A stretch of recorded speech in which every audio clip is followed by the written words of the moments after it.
Doing some And we are live. Good morning. Hey, morning, guys. Morning, Abby. Good morning. How we Let doing? me get this link real quick. Let's push it out. Let's give it a few. This is unstoppable. Cool. And we are. How can I see the chat, by the way? So the chat you can actually get on the YouTube. I'm gonna drop you the link right now. Got it. And there you go. Perfect. Got it. Here we go. And there you go. Perfect. Got it. Here we go. Mute it though, because I'm getting some feedback. All right, cool. Got it. All done. All right. So, introduction. What is it that you're looking at this week? Do you see any trades or taking any trades on any trades? Yeah. So for me, like right now, obviously it's very much still. I think dollars still played. Obviously, I trade FX. Dollars still play for me at the moment. I'll just walk through.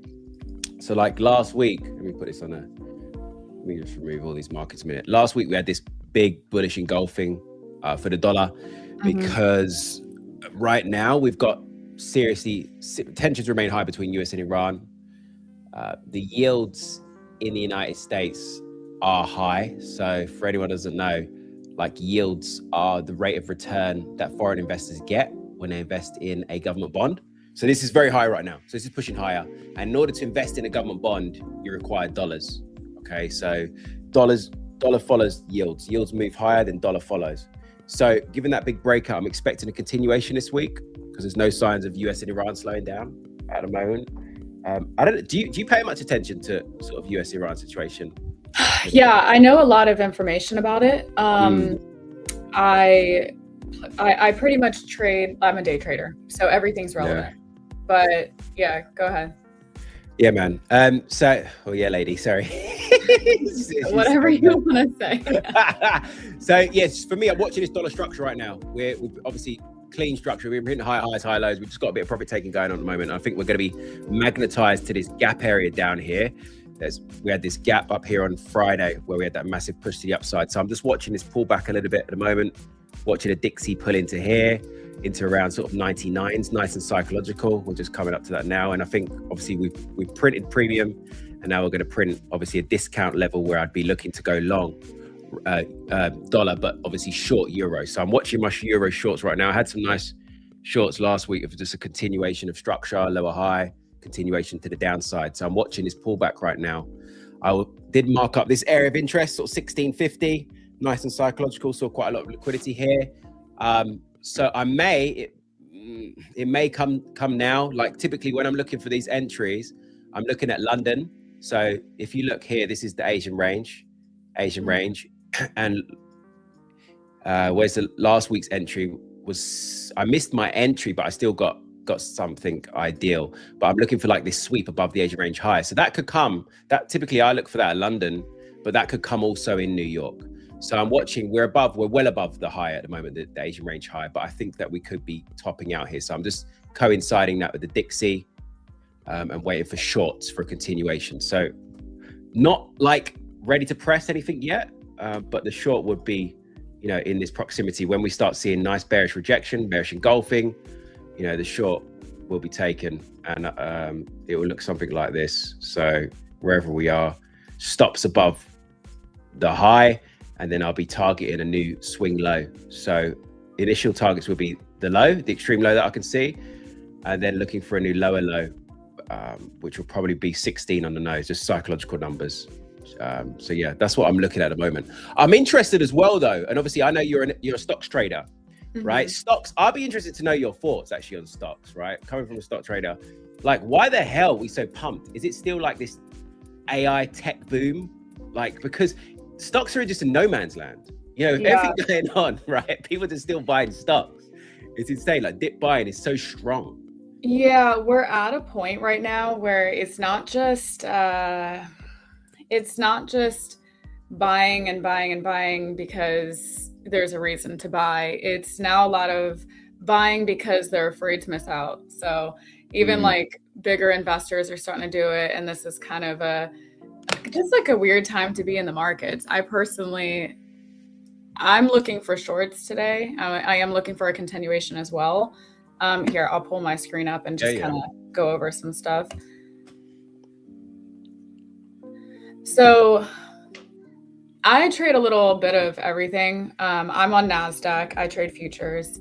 What I'm looking at right now is I am looking for a manipulation higher. I was expecting that POC was going to get taken out pre-market. I think when the market opens, we'll probably come up into this, and take out yesterday's highs, potentially into this draw on liquidity, which is an hourly fair value gap. And then I am looking for some kind of entry to get short. I trade a couple different things. Like there's a midnight model, mechanical model that is midnight price. Usually it's like an 80% setup if it hasn't been engaged within the last hour and a half before pre-market. So I'm looking for something to kind of indicate that we're going lower so I can get a move down into the, like wherever the entry is, that would be a target. I do think it's going to take out these highs from Friday, but wherever the entry is, like midnight's a target. We also have some levels below. So most of what I do is trading levels, looking for draws on liquidity. And we have a lot of room down here, a lot of unmitigated areas down in these, all the way in the 28. So may not happen today, but I definitely am looking for at least midnight, maybe take out some of the Asia session lows. And there's some relative equal lows down here as well. Makes sense. As for like what I trade just in general, I do a lot of like NASDAQ. That's pretty much exclusively what I trade right now. If I feel like the market is just unpredictable, I'll go with a little safer asset, which would be like S&P. Stocks and stuff, I have cash accounts that I trade my own stuff, but I don't really trade as much as I just buy and hold, and dollar cost average in. So that's kind of where I'm at with everything. Nice. Yeah. I like the play today with Naz. I was just looking at it on the hourly, and I'm even in obviously hour 30, 15. It's potentially lining up as well for how I would see just a potential lower high. If we take out that liquidity as well, it could be a bit of a sweep there. Friday's high, as you say. I think there could be a continuation. To the downside. This is what also same thing that you were saying, like there's an engulfing candle here. I think if we come and close below this daily fair value gap, then we'll definitely come down here and start looking for these unmitigated ones. But when you look at the overall structure, it's just not very convincing. Like the bullish structure is not very convincing. It just kind of looks like,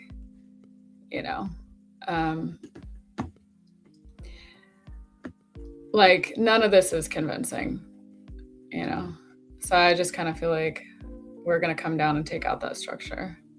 Do you think would you say we're going to take out the structure completely? So it's going to potential big reversal on the cards, or what? I mean, when you look at it, I think I'm just waiting for some sort of rejection in this area, whether we come up here and reject, or if we come up here, make a lower high, and then we come down and like get some of this liquidity. There's just too many imbalances below. So, and we came up really hard. Like there's no purpose. I do feel like a lot of this is just exhausted and overbought, but makes sense. Could I quickly share my screen again? I think I'm quite aligned with you, and something could be lining up for me. Let me have a quick share. Oh, how do I switch? Oh, you've switched it. Yep. Cheers, Abby. Do you know what? I'm aligned with you, but I still think so. This is what I'll be looking for. So today, similar to you, I'm going to watch for a potential. Let me just go on a 15-minute. If we get a sweep up here, similar to you. Obviously, there's a lot of liquidity here. Sweep up here, nice rejection, bearish engulfing. I'll look at some shorts, but I still think, right? And obviously, this will be an intraday play. I would just be coming where the mass psychology is at right now, and obviously, there's a lot of liquidity in this massive zone down here, 28. Obviously, we've got slightly different pricing because obviously you're trading futures, but I'll be looking, down here for a target in towards sort of 28,800 for sort of CFD price. And I still think this is going to be defended. I don't think this is going to totally break down yet, this structure. Obviously, this would still be discount. This would still be a valid higher low area, that will be, I think is going to be defended. It's going to take some serious welly to like start breaking this out and forcing some downside. If it does happen, it'll just be, for me, it's just going to be, sweeping of liquidity, these wicks that we get when we're printing these higher lows. And I think I just think it's still going to go one final pop into that big 30K. Unless Trump says we are putting freaking troops on the ground in Iran, or he starts striking infrastructure, I just think people are just going to remain delusionally optimistic, and this is just going to, pop into 30K. Unless he says buy stocks or I mean, pretty much anything, we just gotta listen. I have my news channels. I have Financial Juice up in the background because I'm ready for it. All of that, it's been really messing with us. I think you're so on with that, just overall. Even when you're looking at NASDAQ on a higher time frame, even if we just come up and make a my screen is twigging out. Even if you come up and make a lower high, we have so much room down there. If you just put on a daily chart, so much room to fill imbalances, just tap into it, and we can go up and make a higher high. But I would love to see a strong pullback for sure. I'm definitely gonna aim for shorts today, but overall, we're just going up. I expected that 30K was gonna be breached last week, but It was close. It's not far off. Not enough juice. What would you say, for you in terms of your approach, just getting to know you a little bit in terms of your style? Do you versus obviously the higher time frame? Would you counter trend? Do you feel like you're counter trend trading on the lower time frames when you're executing 15-minute? Or say that again?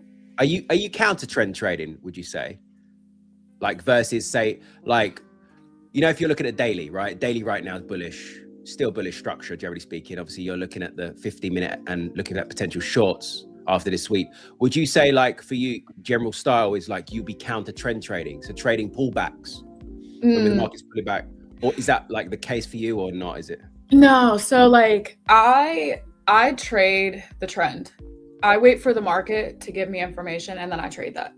So if I see the market is telling me that it's there's a market structure shift to break a structure and it's turning around in a daily time frame, then I'm okay, cool, I can make some moves off of that. But normally I like to wait for the trend to be set and then I'll get my trade set up. Fair. So I like to trade with trend. I don't like to fight it. Okay, yeah. But there's plenty of room to do both, and I feel like some people lean either longs only, shorts only, or whatever it is. When I started out trading, which was not too long ago, actually, I preferred shorts because I felt like it is a staircase up and an elevator down. It happened quick on the short. So for me, I was always looking for that. I was okay, I feel more confident as a new trader, just not sitting in trades for a long period of time. I like to see it moving down. I like to see it going to my target instead of waiting in drawdown and just watching it do its little floaty. My patience was just I can't do this, So I used to prefer shorts. Now it's just, I trade the trend, whatever it's doing. I just wait for the market to give me information and I get with it. Fair. Yeah. Makes sense. Do you prefer shorts or longs or? Whatever makes sense. No, there's no particular preference for me, whatever lines up sort of on a macro level and in terms of structure, I'm a big structure trader. I think I'm looking at something at the moment. This is a long-term play, but potential entries today. or this week, maybe tomorrow. But I'm looking at dollar yen, which is, some would say this is super risky at the moment because when was it? Here, we had intervention from the BOJ, the Bank of Japan, well, the Finance Ministry of Japan. They intervened. So of course, this big drop in dollar yen and all yen. So this is intervention zone 160. But I'm interested in longs, which is obviously a bit of a ballsy play, considering like they could intervene in this area again. But structure again for UJ is just incredibly intact. And like where right now, if I just pull up, so this is obviously the Fed's, the CME's group's Fed watch tool. So the probabilities of rates in the United States. And when we look, the probability of rate hikes going up quite a lot, substantially. Oh, this was 50% on Sunday. It's changed a little bit, 43.4%. But the probability of a hike is increasing. And the Bank of Japan, these guys in Japan still have low rates, 0.75% versus the FOMC's 3.75. So there's this massive divergence where for many years, people borrow money in Japan because it costs nothing to borrow in Japan. And then they go and take that money and then they go and invest in the United States. So they earn a yield on that low money that they've borrowed. So that's the carry trade. So like that carry trade, that play, while that divergence is there, this will just continue to grind higher regardless of that intervention noise. So long story short, structure remains intact. I like this confirmation here, this reversal candlestick, bullish engulfing. And I'm looking for that to continue. I'm watching discount at the moment on the 4 hour. So right now, 4 hour, got a nice little pullback at the moment, trying to form a higher low. I'm just watching for a potential. If we get a sweep, this is obviously Asia range. Asia range is a big part of my trading. If we get a sweep of this low here, I'm going to look at shorts. So I want to see a sweep of the low, bullish engulfing, and then a continuation to the upside. So this is on my watch list at the moment as well. That could potentially come today. And I'll leave a little bit of breathing room just below this area of liquidity here, just where these lows were, just here, and then run this to the upside for a higher high. I would just be conservative and just go in a run up to, let's go back on the 4 hour, just in a run up to this zone, just on entry to this big intervention area up here. So I'd like to see something like this. So that's on the watch list as well. Yeah, baby. You trade FX much, Abby? You're an FX trader, or you just indices? No, I'm futures. I started in futures. I know very little about any of that. Fair. But I mean, the thing is talking about the Japan yen thing. I heard something about that a while ago where apparently it was like everything that you just said, but apparently it was something like that they were trying to lift the cost of the yen and lower the value of the dollar. I don't know how all of that works. That's kind of not my field of knowledge whatsoever, but I heard a little bit about it. Yes, there's multiple reasons to why to do it, but like one of the key reasons is, for many years, Japan basically suffered with, instead of like the reverse of what the US are dealing with right now, which is inflation, they had deflation. So people wouldn't spend money in Japan. They're just keeping money in their bank accounts. So they had to introduce something called a negative rate. So rather than you earning a savings interest, it's piss all anyway, but rather than you earning an interest, it costs you money to keep money in the bank. So like it encouraged people to take money out of the bank, but go and spend and try and stimulate the economy. And then obviously, Japan want to try and encourage people to keep money in Japan rather than take it out, keep it domestically, because they know that carry trade situation. So that's why they're trying to do everything possible to discourage people from devaluing the yen effectively. From the wonder if that's why they were basically giving free flights to foreigners inside of their country. Oh wow. To stimulate like travel and stimulate the economy. Yeah. And also Trump and the US just get pissed off with Japan. The reason being, if they've got a cheap currency, and obviously Japan's a massive exporter of Japanese cars like Toyota, Mitsubishi, all those cars. If their currency's weaker, it's better for, say, for example, Europe, Australia, New Zealand, whoever, to then convert their currency into yen because you get more value. So it's cheaper to buy those goods. So it becomes like a bit of a war essentially. It happened years ago where there was trade wars, currencies, each economy trying to weaken their currency. So US don't like it basically because Japan get an edge an economic edge with trade. So that's another reason why they'll step in as well. So there's multiple reasons, but yeah. Right, and I think that's kind of what Trump's whole plan is with the economy right now, is to lower the value of the dollar so it stimulates our economy. People will want to buy products here, bring money here back into America instead of coming here, working, sending out to different countries, you know, because it's valued higher. So Exactly. Yeah. That I agree with you. That probably is his plan. He's got a lot of plans. I never thought this would be anything that I would ever know, talk about, or understand. As like a girl, like, just, you know, this is stuff that I never thought that I would know and like, just, I didn't expect it. It's powerful because, like, it goes, I always say to people as well, it goes beyond just trading, because like this will help you in your everyday, not in your everyday life, but also if you're looking to expand into investing into other markets, you know, trying to find places where you can earn money, you know, earn a yield. And if you're like wised up like this, it gives you an edge, you know, it gives you an edge. You're going to know when is a good time to invest in property or not to invest, you know, when's a good time to borrow money. Like, it just things that just make you financially literate as well, which is just powerful knowledge. Yeah, so it's good. Sure. It's good. All right, let's see. Let me check the charts real quick. We're 8 minutes from open.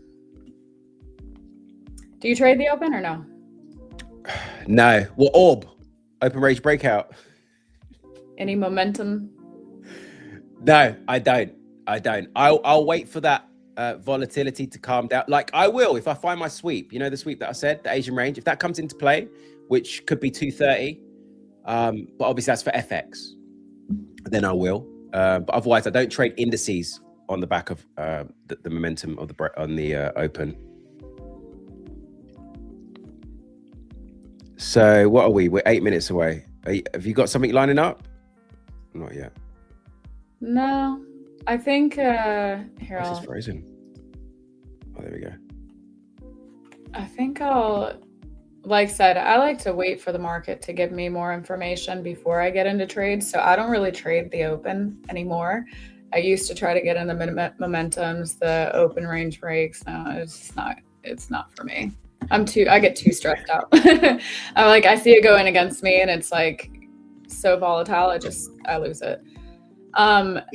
Like I said, I'm a new trader. I've only been trading technically since August of last year. Oh, really? Okay. I've been tuned in for a year prior to that, but I actually got into coaching in August. So another thing that I watch is like VWAPs. I did all my training when I first started in VWAPs. Mm-hmm. But yeah, I'd like to see the open like take this level at least.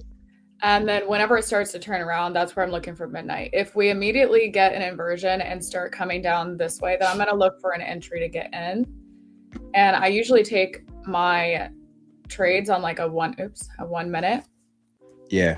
So things that could help me get in would just be like an inversion fair value gap, something like that. I do trade a little bit of ICTs.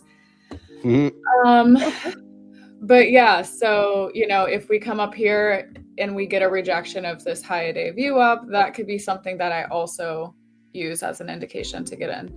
That would be a less probability setup, but, you know, and just wait for more information and then I'll see what's happening. But my ideal thing is just like to get into a short.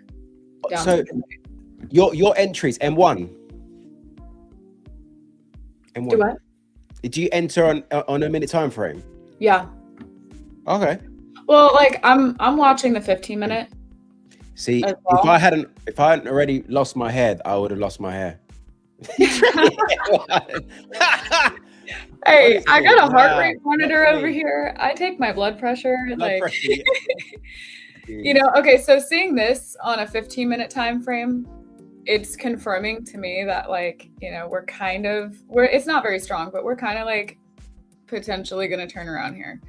I do think that the market has just been a little bit crazy recently. So I'm looking for my stronger probabilities rather than some of my B or C setups. Yeah, fair. And I'm just trying to play it as safe as possible.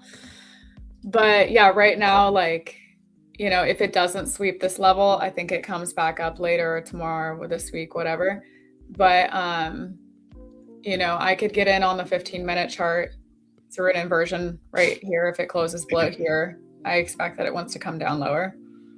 But whatever I trade, I'm also being mindful that if I'm trading 15-minute, I can stay in a trade for longer. And maybe that trade's like 30 minutes, hour, whatever. If I'm trading the 1 minute, it's more scalpy, quicker moves. But yeah, fair. more information. Definitely not trading the open. I like to watch and see what it wants to do. Usually it manipulates, it comes and sweeps something, and then it goes and does what it actually wants to do for the day. So do you not, are Mondays okay for you, like for your strategy? Yeah, I don't know. People have different preferences on days that they trade, whether they trade news, Mondays, Fridays, you hear a whole lot.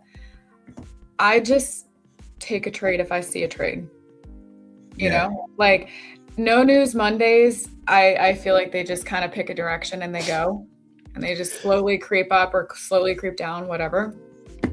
But because I'm trading to specific levels where liquidity lies, I don't really care. I'm like, if it's a Friday, I'm a little safer, but I don't really have a preference. I can trade every day. I don't have any specific days that I just say no. Like I don't trade bank holidays, obviously. Yeah. I don't trade during the news. I don't like to hold through the news. So, Fair play. All right, 3 minutes Yeah, to open. Let's see what's going on here. Chat, tap in. Where's everybody from? We got 16 viewers. Let's go. First day on stream, 16 viewers. Where are you seeing that number? I just clicked the link that I YouTube. Yeah, I just clicked the link. I don't know. I got on my. I'm not gonna say the number of mine unless this can't be mine. Can't be accurate then. Can't be accurate. Whatever mine's saying, it's not looking good. It's all right. You got 16 now. Okay, we'll run with that. Here we all refresh it. Yeah, no, it says 15.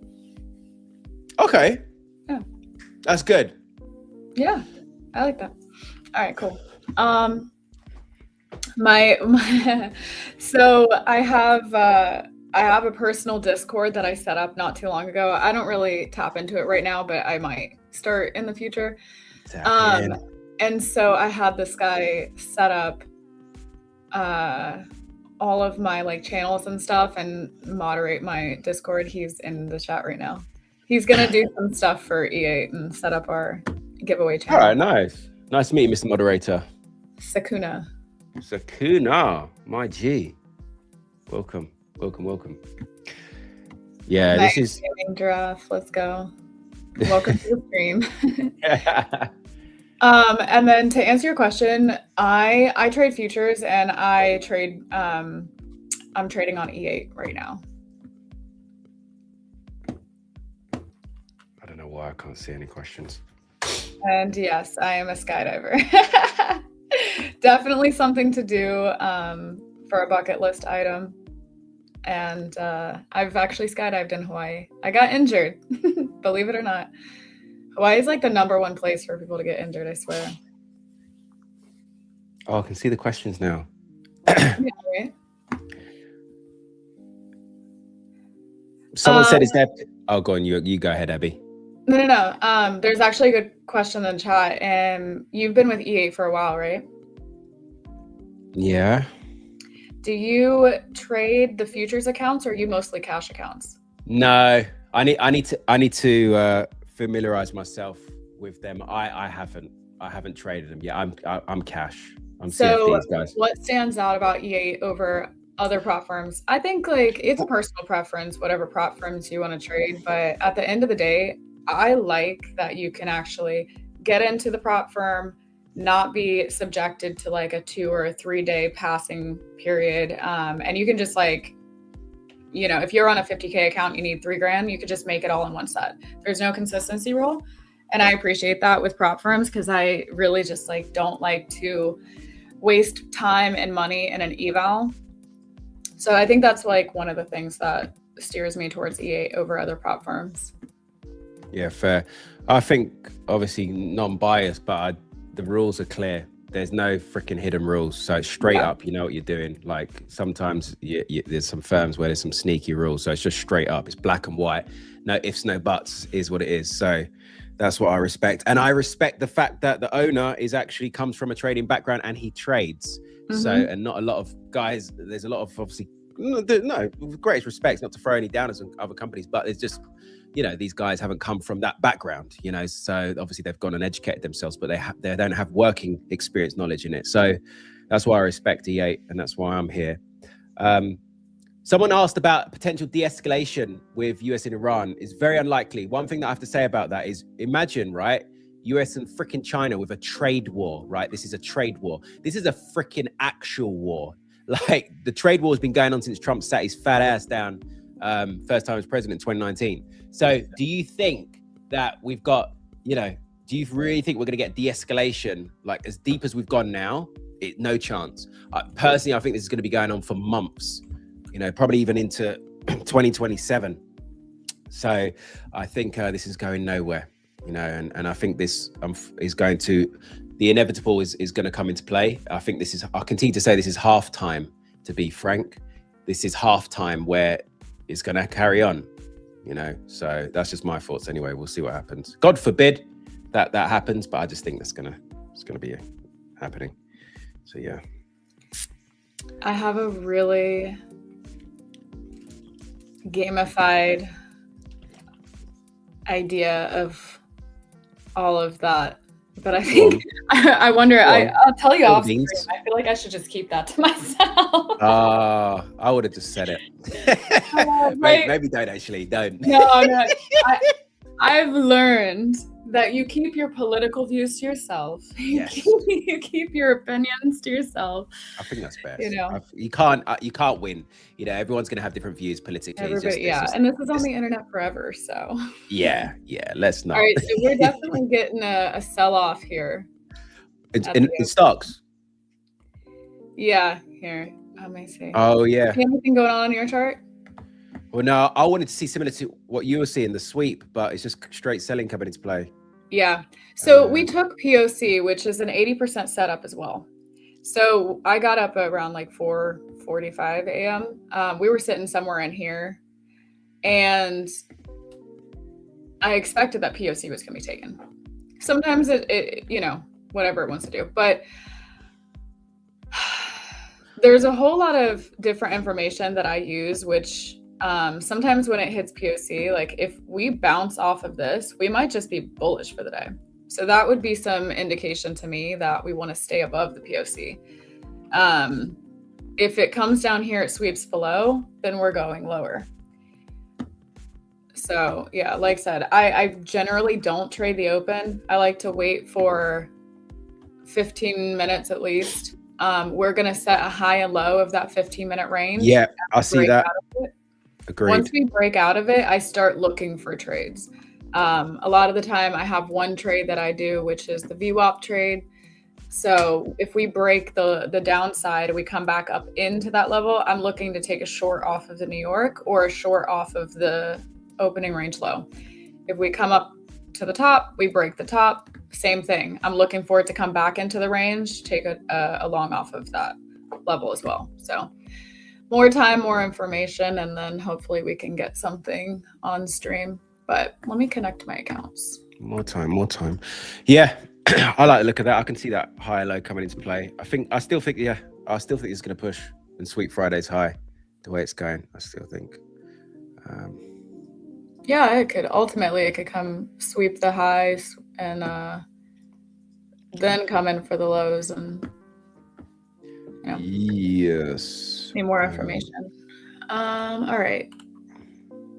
Let me get my accounts set up. I'm gonna start a fresh one just for this week.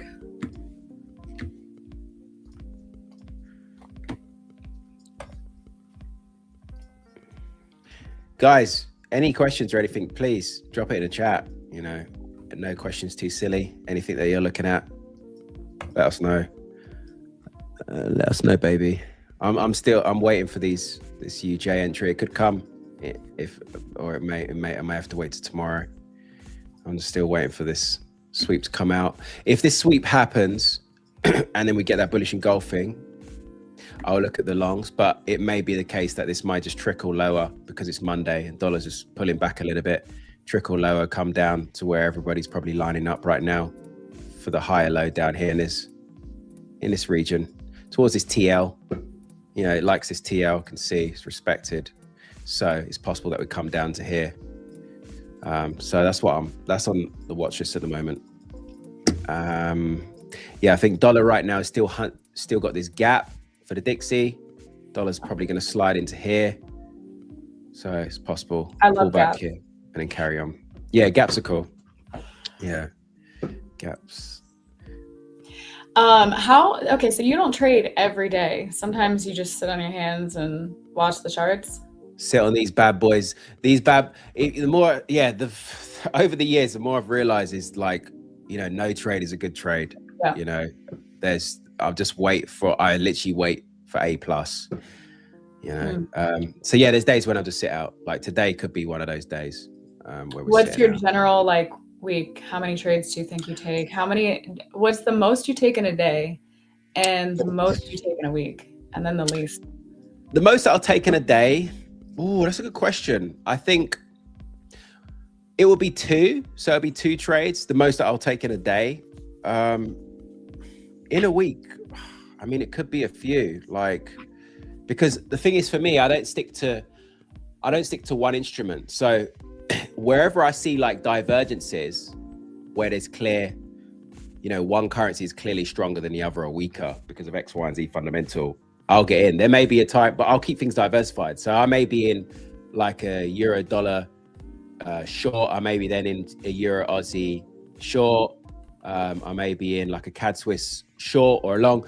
I'll just say on average, there'll be 3 to 5 trades. 3 to 5 trades on average, generally speaking, at the moment in these conditions. Yeah. So, yeah, generally speaking. How's that compared to 2 years ago before Trump was off?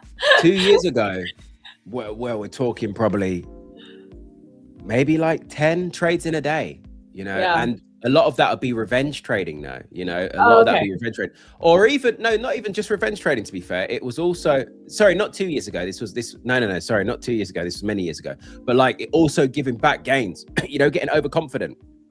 So, but no, a couple of years ago, I was probably a little bit more frequent, but not as aggressive. Maybe five trades, 3 trades a day, 3 to 5 a day. But yeah, now 3 to 5 a week, good trades, generally speaking. What I'll consider a good trade. A good trade for me, as long as I follow my rules, can be a loss, but still a good trade. Still data for me to go and look at and go and refine. But yeah. So how often do you find yourself revenge trading now? I mean, how many years have you been trading? Well, I've been in the markets for 18 years, and I actually did start trading at 18. Sorry, how old am I now? I'm 30. I'm going to be 35. But I started as an analyst at the age of 18. I was a T-boy at the age of 16. So then I went an analyst. From the age of 18, I started trading, but it wasn't, there's no plan.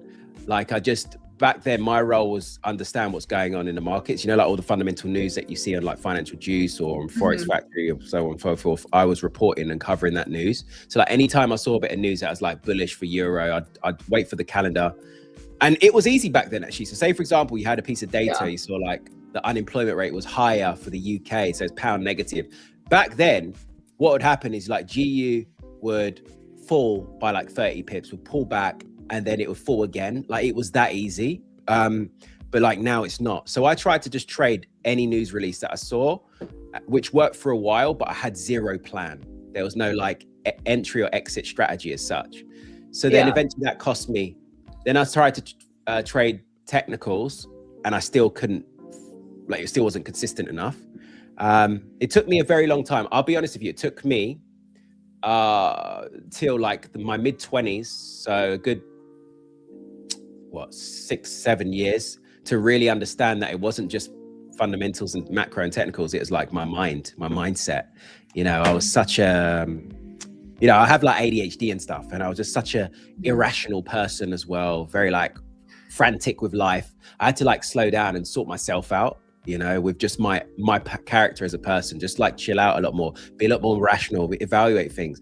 And like when I bettered myself, my trading, like no doubt, this is not cliche. This is facts. Like my trading just changed. Yeah. And I started becoming more structured, more consistent. And the profitability came like after a long time, round the houses. So I think like if anyone coming in the game, like get your shit right as well.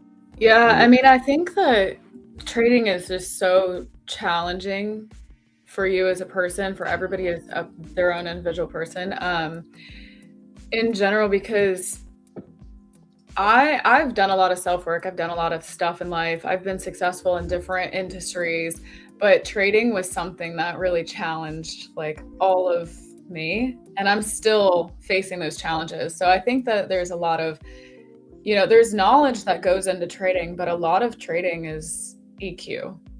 Like you can have brains, you can have IQ, but emotional intelligence is where you're really challenged in trading.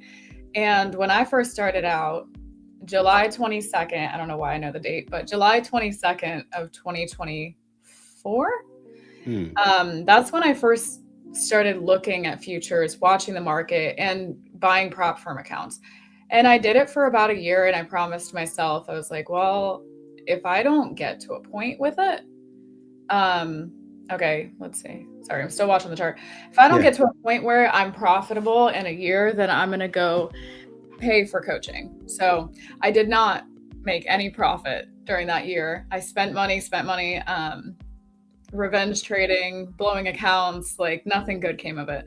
I understood what was going on in a general perspective, but I didn't stick to a strategy. I didn't have a plan, nothing. And then when I got into the coaching and I had the 5 different people telling me the same thing about me, my trading, and how I was approaching it, it made me really face the challenges to trading. So I took my first payout 4 months after coaching. It was 5 figures. And that kind of just like woke me up. And I was like, oh, okay. And then overall, I took 3 payouts, and then New Year's came around. Trading the holidays really messed me up because I had never done that before.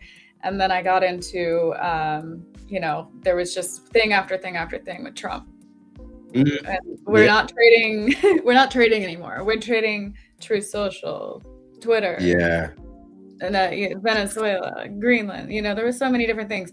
And it really just messed me up and killed my confidence. And I just started kind of getting back to it and realizing, okay, doesn't matter what's going on. I just need to watch the market, not trade emotionally, and trade my plan, trade my setup, stick to that. So we're doing good again. I've only been trading, like I said, for a year and a half. And I wouldn't even call the first year trading because I didn't know what I was just clicking buttons. So yeah, it's beautiful because a lot of people will resonate with you that are coming into the market as well. Like the amount of people that I've spoken to that are struggling at these current times. But what I say is that if you're coming in to learn trading in these conditions now, it's going to make you freaking stronger, because a lot of obviously traders years ago would have come in and the conditions were easier, but this is making you bulletproof in some sense. You're coming in and trying to learn, in these tough conditions. So I think it's good. I've been telling people, I'm like, if I can learn how to trade in this BS, like when it gets back to how Biden was and, that kind of day, I'm gonna have no issue. We're gonna be so breaded. Yeah. Got a question in the chat for you. Yeah, I see that. The yen one. Explain the yen trade again fundamentally. Yeah, definitely. I'll give it to you quickly in a nutshell. I was prepared for it. So if you bring up like on Forex Strategy or whatever, you can see the rate in Japan. Like their rate is 0.75%, right? So you in terms of the interest, if you were to invest in Japan I'm just saying, typically speaking, this is the rate. This is the interest rate, 0.75%.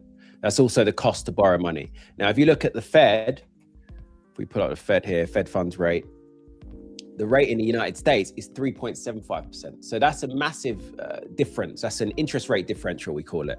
So typically speaking, you got to think, who's paying the highest rates? The US. So that typically, that's where the money's going to flow. You're going to see greater money coming into here as opposed to Japan's measly 0.75%. So in Japan, what I mentioned earlier is you can borrow. That interest rate that you saw is also the cost to borrow money. So people in Japan, like years ago, when you pull up, sorry, just get this back up again, just to put this in perspective. One moment. Years ago, people in Japan, so look here, let's pull this up, bam, bam, bam. Oh, sorry, there we go. So look, rates were negative, minus 0.10% in Japan. So imagine you can go and borrow freaking 100K from the bank. And the interest, like this is just the benchmark. So the banks would set obviously a little percentage on this. But say, for example, you go and get a freaking 100K loan for 0.10 or 0.25%. That's great. You're going to try and earn some freaking yield on that money, on that, because you're not paying any interest on it.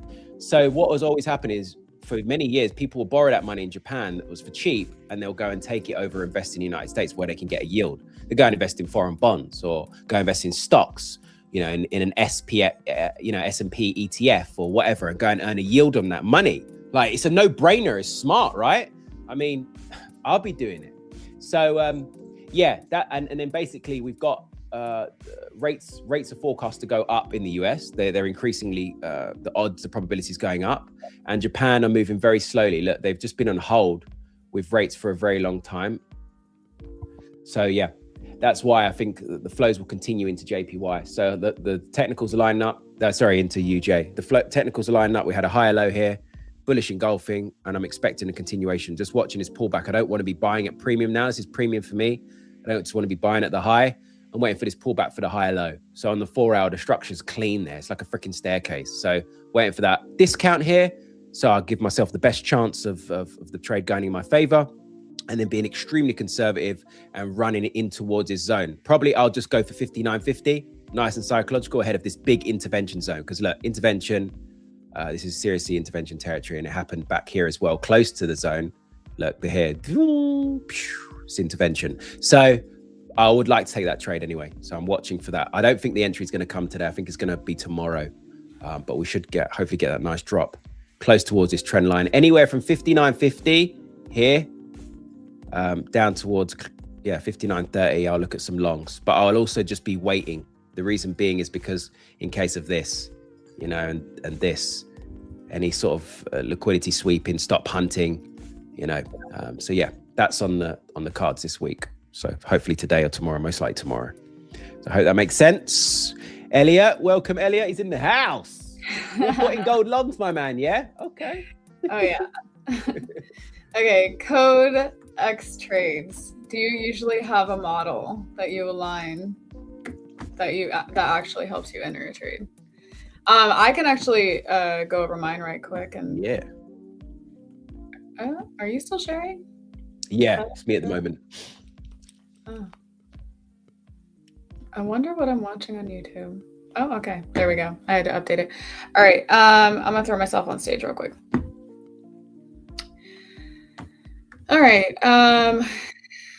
So kind of when the day starts out, sorry, brain dead. When the day starts out, I usually follow a line of kind of like a chronological order of trading. And the first 15 minutes, the opening range is set. We have a high, we have a low. Now what I'm watching for is for this to break out of the low, which it did.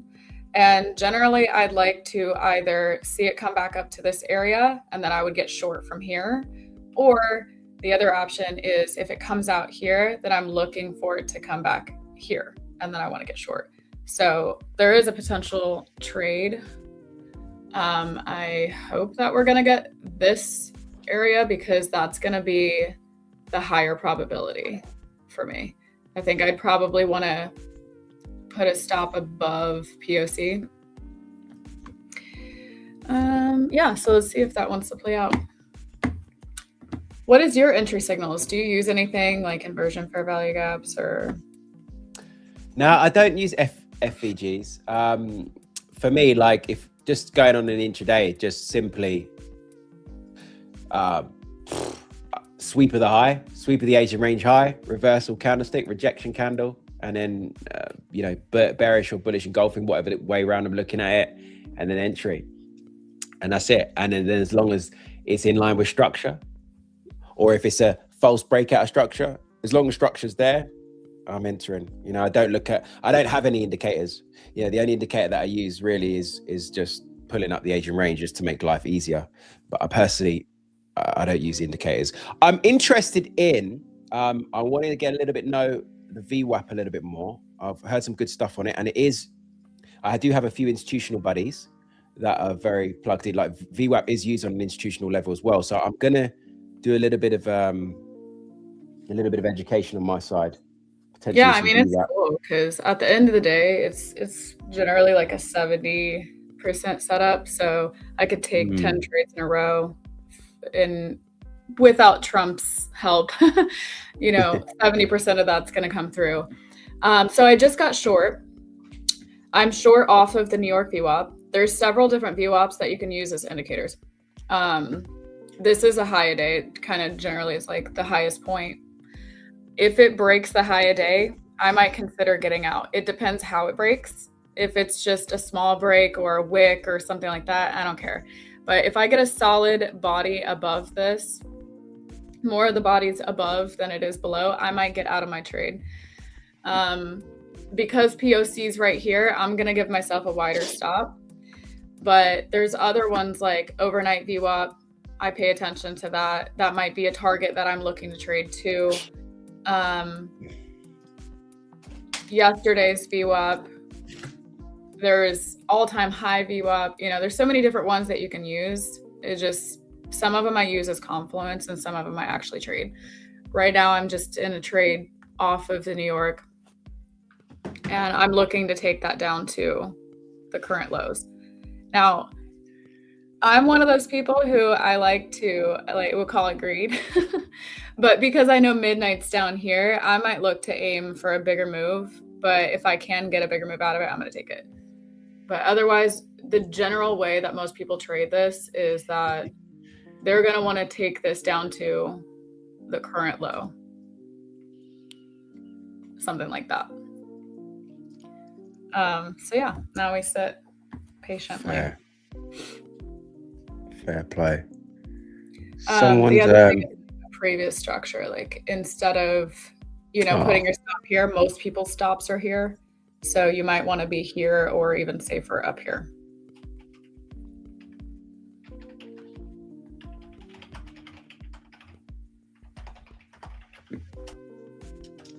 Yeah. I've never heard of LBGT, Elliot. Just FYI, so to mention that on there. Someone said, which is what I was saying earlier today. Oh wait, it's gone, it's disappeared. Someone was asking about the why a price action not lining up with fundamentals, just with indices. And I think for me personally, I just think it's the view. I have the view that right now, like everything is heavy tech. Like the amount of people that are just leveraging, like that's why NASDAQ just ripping it through the roof. And I think everything is just more, every company is becoming more reliant on technology. When we look back through any crisis that we have, obviously we've got a bit of a crisis right now too. We have a couple of crises. We have a geopolitical crisis, and we also have a growth to inflation crisis, which is stagflation. But tech still thrives. Like, look what happened to NASDAQ in COVID. It thrived. And it's because we're so reliant on tech more than ever. This AI, like so many companies are just trimming their workforce for AI, tech, because it does a better job. It's more efficient, generally speaking, and it cuts, it saves their bottom line. So I think that's why, personally, that's just my view. That's why I think we'll continue to drive to the upside. There's just no stopping it. Any dip that we see, when we do have that crash, when we do have a bubble burst in, it's going to be bought aggressively. But yeah. Anyway, dollars continue to pull back, which is good for me. I want to see this pulling back for my UJ longs, for my EU shorts eventually as well. But yeah, this is a typical Monday right now. Typical Monday. What's gold doing? Gold's pulling back as well. Nothing too sexy. Yeah, Bab. Yeah. Ebenezer. She doesn't care for fundamentals, bro. All right, relax. I'm not trying to chirps. I'm just spitting my game, innit? Doesn't care for fundamentals, bro. All right, bro. Easy. Oh, I was zoning out. I'm just watching the chart because I got in right around here, but this would be considered like a pretty good strong break of New York for a bullish. So just trying to be patient. Not get out of the trade. But yeah, it's too hot. Shorts. Oh, I see. Wait, hold up, Abby. Okay, right. I think because we printed that higher low on the 15-minute. So now we're pushing. But anyway, I don't know. It's fine. Yeah. We're gonna see it through just in case it wants to turn around at POC. Hold on. Orb. Bushido trades. You're American. Why do so many Americans trade Orb? I'm not starting to try to fight a beef with. I don't like it. Like, all I see, like if I ever have like a little doom scroll, I see so many Americans talking about Orb. Get really hard. Orb. Yeah. Open range breakout, man. I mean, really, like when I got into trading, I was just looking for the easiest way to win a trade. And so there was the what is his name? I don't want to say his name. Maybe I'll keep that to myself too. But there was this guy that was talking about the open range break, 5 minute, just do this and get in like this. And I was like, oh, okay, that's generally super understandable and you make money quick. But the probability of that trade is like 10%. Like, yeah. I went in that trade. Yeah. Okay. You might see how you cope there. I'm still not convinced. Well, if it bounces off of this, I'm probably just gonna close it. But now I'll probably put it right here. I don't want to take much more than that. Anyways, yeah. So the reason why I put my stop so high is because of this POC level. It respects POC a lot of the times. So. Yeah, fair. My man Bushido, you're from Hawaii. That is sick. Love that. I love that. That is definitely on the bucket list. Hawaii. Gosh. How far is Hawaii from, like, what's the closest state to Hawaii? You tell me. I am. California. Oh, is it? I think so. Right. Yeah, I've been. been. How do I do this? We have Jesse in here in the waiting room. Let me see. Is there a way to put a third person up here? I think I can. I'll just have to stop sharing my screen. I'm gonna add him in. Sweet. Hi, how's it going? Hey, good morning. What's going on, guys? How you doing? Morning. Hey, We're Jesse. Just here, trying to hold out a trade. Nice. Yeah, it hasn't been an easy morning for sure. It's just open straight down and then rip right back up like nothing ever happened. Right? Yeah, you trade futures, right? Yeah, futures and equities, but mostly futures these days. Nice. Are you in anything right now? Or are you just watching? Not right now. I had the short earlier, made a couple $1,000 on another account, and now was waiting for another setup to see what's going to come here. But so far it's looking a little temperamental. You got the SPY well over a VWAP now, new high a day there. We'll see if it pulls back, maybe holds VWAP, maybe we got a bounce. But right now it's selling aggressively to the downside again, so could be choppy. Yeah, I am currently in a short. It's doing good. Nice. Yo, Bushido, what's up, man? Good to see you on here. Yo, Dennis, Where in the States are you based, Jesse? I'm in Florida. Florida, yeah. Whereabouts in Florida? What? Just about 30 minutes south of Miami. Okay, nice, man. Nice. I'm right in between Miami and Key Largo. Okay. I've been to Miami, which I enjoyed. I thought it was nice. Yeah, weather's great. Yeah. Traffic sucks, but Yeah, the traffic was mad, man. I've never seen anything like it in my life. It's intense. traffic is something, that's for sure. That's why I'm glad I get to do this for a living versus having to get up in the morning and drive in that insane traffic. Facts, man. Yeah, Abby, you're doing all right there, to be fair. You're doing all right. For now. Where are you guys located? Trump tweet, Me, I'm London, bro. I'm based in London. Well, just outside of London. Nice. Yeah, so. I'm in California. I'm Laguna, south of LA. Oh, cool. I was actually born in California. No way. What part? Yeah, Los Angeles, but we moved down to Florida when I was a little kid, so I don't really remember anything. Well, you don't need to remember. Have you been back in your adult years, or? I haven't.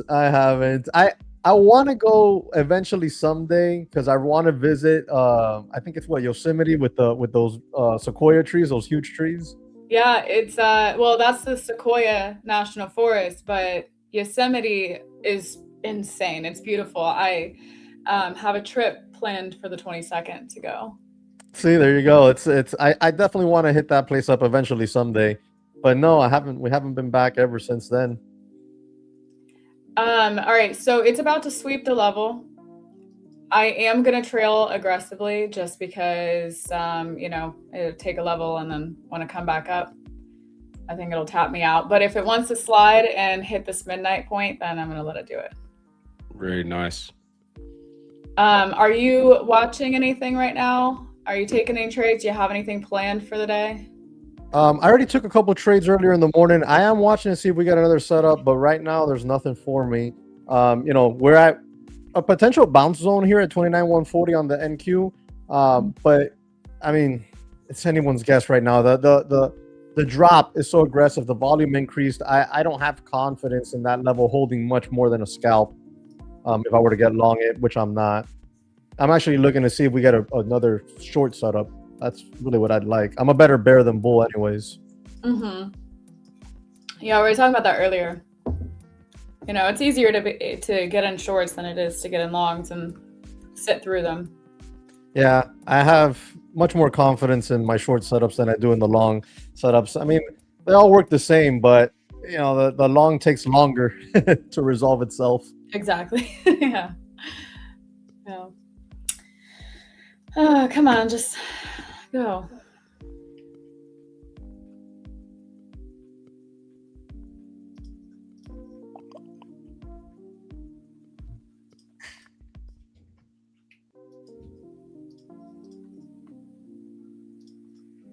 So the way I see this working itself out is if it does want to come back up, it's going to retest this level. Yeah, I'm looking to see if we get up there towards on the NQ, that 29,220 zone. I want to see if it gets up there, how it acts, if it finds any resistance. Do you trade the 80-20 things? The what? Like there's something going around that I saw. I'm relatively new to trading, so I don't know what it is, but there's something with the 80s and the 20s. Like the number? No. Yeah. I trade very, very like traditional. So chart setups and patterns give me support and resistance. Bull flags, bear flags, wedges. Those are my favorite things to trade. I don't complicate myself too much, especially with newer type of not techniques, but strategies. No, I mean, this stuff is tried and proven, so I'm not looking to reinvent the wheel. I'm of the school of thought that everything works. We're the ones that don't work. Our emotions get the best of us. Facts. Yeah. Facts, bro. You find something that works for you. With the bull flags and the bear flags, do you trade an anticipation of the breakout for a continuation, or how do you typically trade those? It depends. There's 3 different ways I like to trade flags. one of them is, just getting my entry while we're in the consolidation phase of the flag and holding a stop loss or where we invalidate the pattern. Depending my size on the entry, if I have room to an add when we break up or down, depending when we're trading a bull or a bear flag, I might add to the position. But that's generally how I do them for the most part. I rarely do. I do it, but I rarely wait for the breakout or breakdown before I enter. I'm usually in already, but it also has a lot to do with the volume on the setup. The volume for me says everything. It's telling me whether we have, if we're looking for the long side, I'm looking at the volume. If during the consolidation or the drop, the volume is too big, there might be too much selling pressure, so I might hold off and wait for that breakout versus getting in early while we're consolidating. All right, sorry to cut you off. I just got on my trade. I'm up 8-10 on the accounts.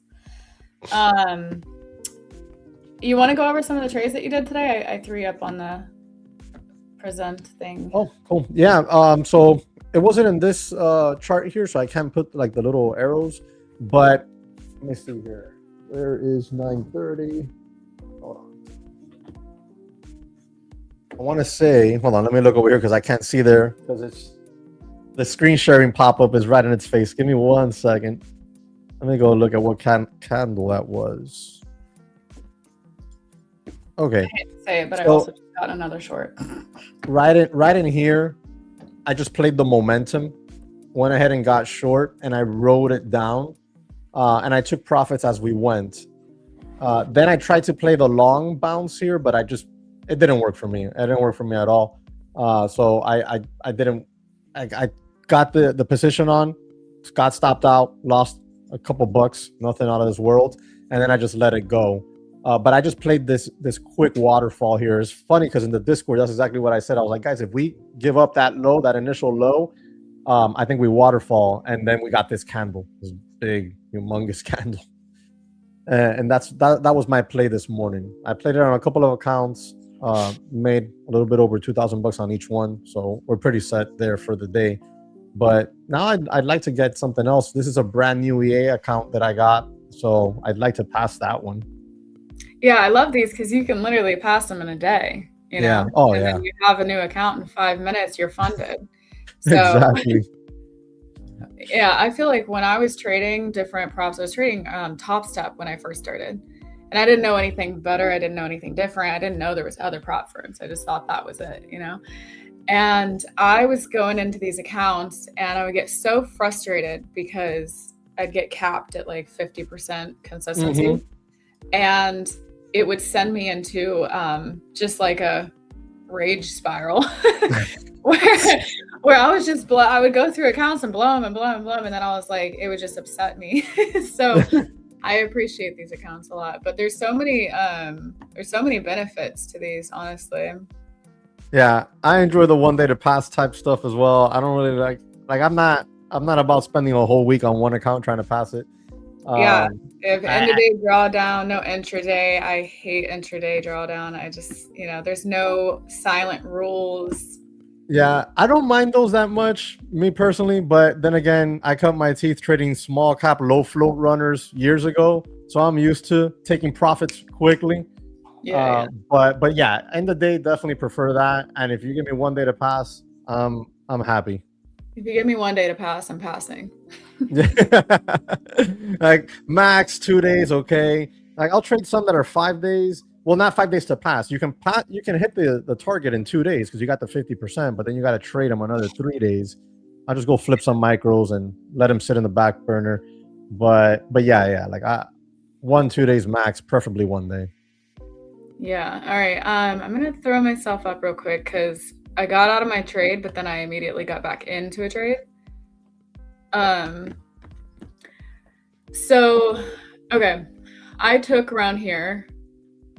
I got back into a trade because we came straight back up to the New York.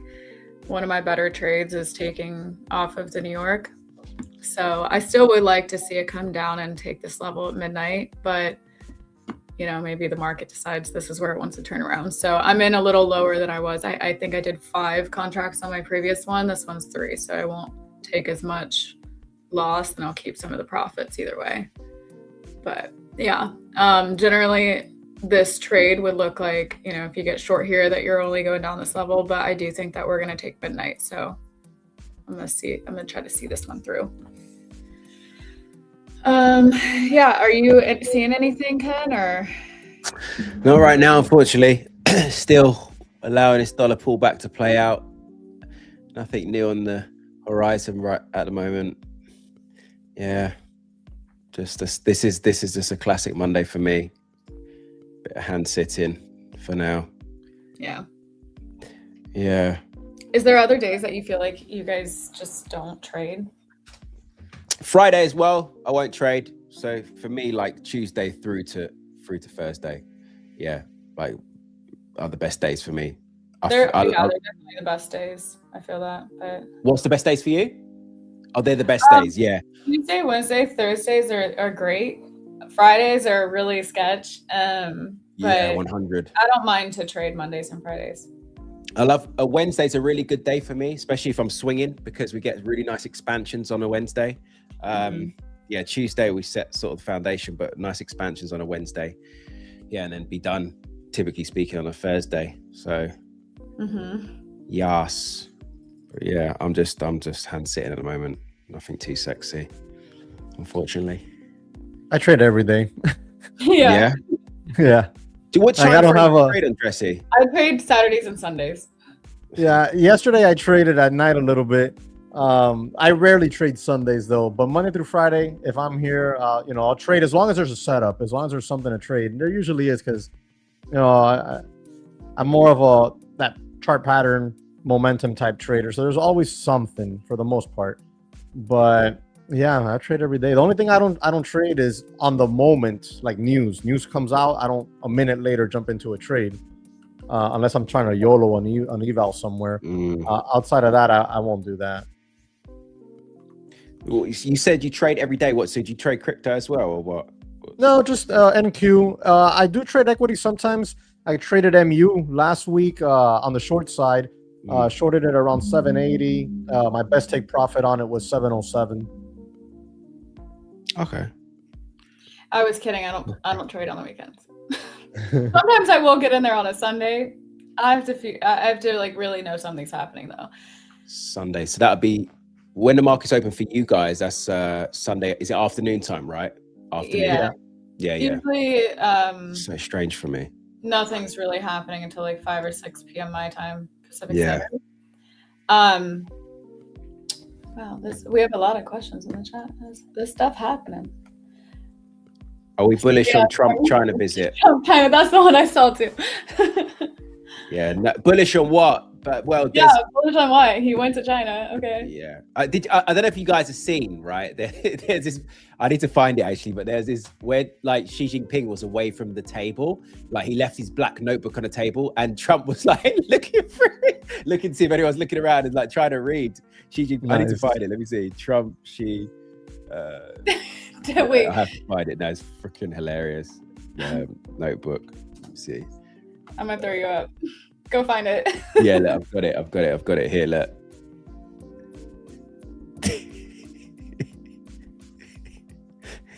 And we're leaving your stuff laying around. Is that real or is that AI? I feel like everything is AI. No, that's not. Maybe it is AI. Yeah, it's got to be AI.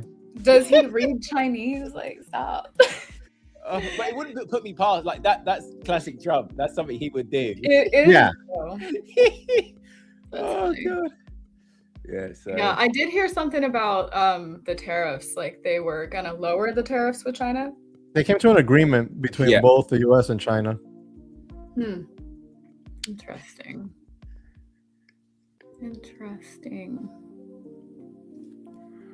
Yeah, I don't think. Dear diary, my friend Trump doesn't want to roll over. Yeah. What's that, Jesse? The market just doesn't want to roll over. No chance. No chance in hell is it. Dips are just. Yeah. I'm still in mine. So you went back in shorts on NQ? Yeah, I did. You're ballsy. It was kind of dumb, but hey. Yeah. See, I was looking at that structure that you like here on the 15-minute now. High, high, high, low, high, high. Obviously, high, low, high, high. I don't know. I was interested in those shorts still. I'm still interested in those shorts, but up here, I'm waiting. Sweep of the high. If we break over that 300, this thing could just squeeze. Could rip. Yeah. Could rip. Yeah, I like I said, I'm in a lot less than I was before, but I just feel like when I get into trades, whether it be longs or shorts, I'm more looking for quicker moves. Right now we're back at the level that we were before where it rejected. So if we reject it, then I'm holding my trade. If we bust through it, then I'm gonna close it. Fair play, madame. What part of Florida are you in? I'm just south of Miami. Okay, wait, there's a south of Miami? Well, yeah, you got the whole Florida Keys. I'm right in between Miami and the Florida Keys. Oh, okay. It's an area called Homestead. We live out in the Redlands. It's more of an agriculture type area, or at least it used to be. Right now, there's construction everywhere. So I bought out here back in 2011. It was a lot quieter. It's still very quiet and nice. Half an acre lot, stuff like that. So it's really nice and chill here, but the construction is insane and traffic is starting to pick up. But the reality is I'm not going anywhere else from here because I'm not going to go north, and I can go south more. I have another house down in the Florida Keys. So that's why I don't really want to ever be too north, because I like to go down there. It's on the water, and we get to enjoy the summer with the boat and stuff like that. How does that work with all the weather? I feel like there's hurricanes and stuff, and we haven't had a hurricane hit in a few years now. I think, man, I want to say like probably close to 10 years, like a direct hit in this area anyways. We haven't had that. We haven't had any issues like that in a while. And thankfully down there in the Keys, we haven't had any. I mean, I bought that house a couple of years after the area got hit with a hurricane. So we haven't had any issues down there, thank God. But yeah, once September rolls around, September, October, November, I'm like, oh my God, here we go. I got to be paying attention to the weather in case I got to go down there, pick up the boat and get it out of the way. Right. That's wild. I remember, so I grew up in like Ohio area. Well, I grew up in Georgia, and then we moved to Ohio. So both of those states, I'm used to having pretty bad weather, tornadoes. But yeah, I remember getting in tubs with beds. We would get the beds and put it over us and get in the tubs. Oh, wow. Different lifestyle. What's that? Get in the beds and the tub. Sorry, I missed. What is that? What is that? You guys don't get anything like this, I don't think, in your country. No. We get tornadoes and hurricanes, and there's you either go down to the basement or you get under some sort of stable structure, or you have to get in the tub with a mattress over you and just hope that you survival. Wow. That's so as a kid, yeah, that's wild. Wow. Yeah, no, thank you. Yeah, tornadoes get humongous in those areas. Don't you guys get up to like F5s? Yeah. That's huge. Trade's still trading. Still doing his thing. It rejected the POC. Go on, do you want to share your screen, Abby? Can't have a little. Yeah. Butchers. Now it's still just, let me see, add to stage, remove, add. This is the first time I'm ever operating StreamYard, so sorry if I'm slow. But yeah, the trade is still trading. And we're not getting any continuation in either direction. It's just like a big old little channel. This doesn't look too promising for my trade. Anybody playing the channel is making bank right now. The breakout's not coming. I mean, unless we start really breaking up over 29,300, and we're gonna need some volume for that. Yeah, agreed. I don't think that's gonna happen. Need some volume, yeah. That's my short area of interest up there. Personally.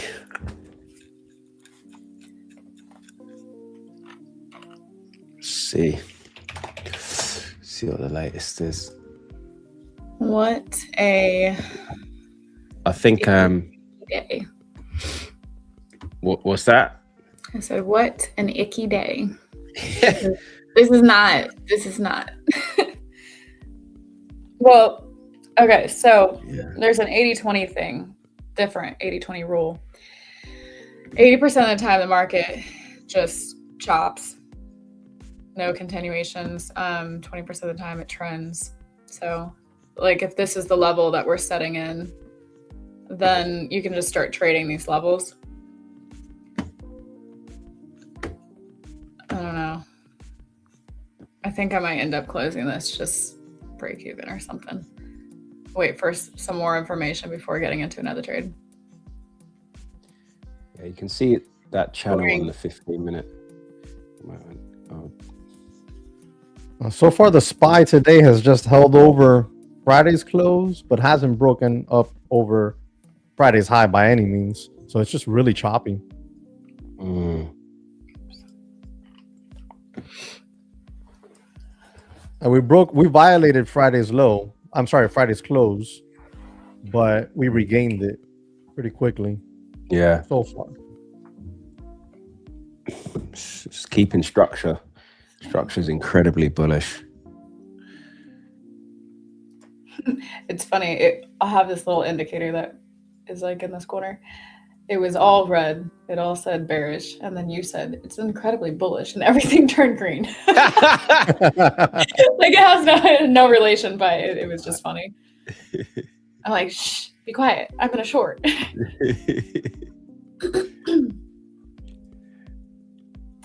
Yeah, S&P looks pretty like it's gonna rip it, to be fair. That looks really nice. What are you looking at? Let me see. I was looking at SPX now. Just what Jesse was noting, because oh, sorry. Oh, Sorry, guys, that is a madness. I love that analysis. That's my brain, by the way. That's my brain. That's real trading right there, guys. I genuinely don't know what's That's what our brain looks like all the time. Oh, this is yeah. No, let me clean this up a little bit. Chart hygiene. Sorry, that was embarrassing. So yeah, no, this for me on this right now. This is like a massive higher low area right at the moment. This is just being defended around what 73.50 here. Just confirmation. Jesse noted obviously it took out that Friday close, and now it's just come back with some force. So like this 4 hour now, obviously we had this pullback structure here where we're printing these lower highs, these lower lows, but now just looking incredibly bullish. Reversal candlestick, bullish engulfing, follow up with some momentum. I mean, this looks pretty tasty right now, to be fair. I think dip buying. Okay,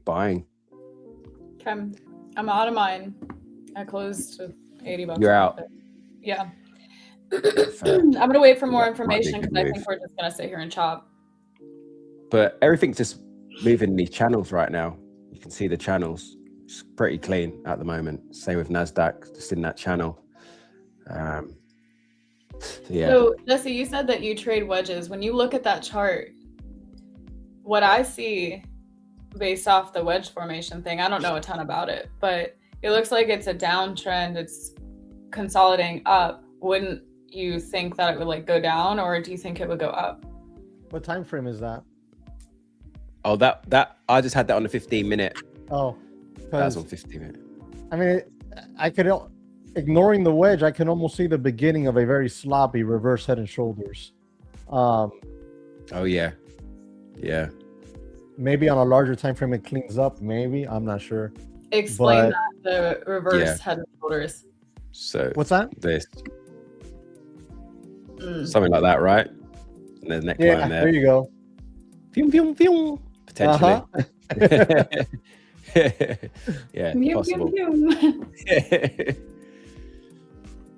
Yeah, that could be nice. Yeah. Someone said euro dollar's breaking. Not yet. I'm not convinced it coming lower, to be honest. Whoever dropped that, I missed that in the chat. I'm still waiting. I'm not convinced. Like, this was my area of interest, is 1650. But it's just too late in the day for me. This is past entry point for me on euro now. You know, volume starts to subside in the next sort of 30 minutes or so. So yeah, I'm not convinced. I think this might pull back a little bit more. As I said, with a Dixie, for me, I'm just waiting for this gap. Like, this would be interesting for me. 98.90 tomorrow, and then I'll look at the longs, the resumption, and the shorts for euro. So nothing right now. And then the same with UJ. It's still the same. I want to see this pulling back a little bit more before I buy. So just hand sitting, guys. I just Yeah, turned my baby. light on, realized that my eyeballs hurt.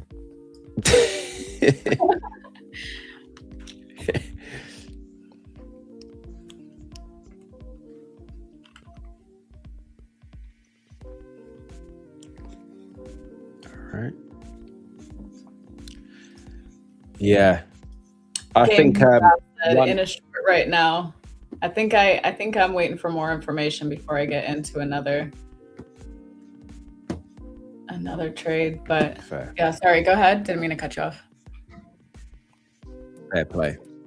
No, I just like, I think the next thing, just be aware of this. Basically, Trump obviously dropped last night. That the clock's ticking. That's why oil pushed up higher last night. The open we gapped higher. I think markets are on edge. I think one morning, just be prepared. Well, one evening for you guys, morning probably overnight for my time, that violence is going to be called. Trump's going to wake up and call violence. It's as I said, I think like it's inevitable. They're going to do something. It's going to spook the markets, and it's just going to be a little scare tactic to try and get Iran over the line. Then things calm down again. Yeah, I think just be aware, guys. I think something's going to happen. Let's see. Oh, Abby, you would have been all right for your shorts, it looks like. Carrying back down, carrying on. Yeah, I closed it when you guys were telling me that. Looks great for longs.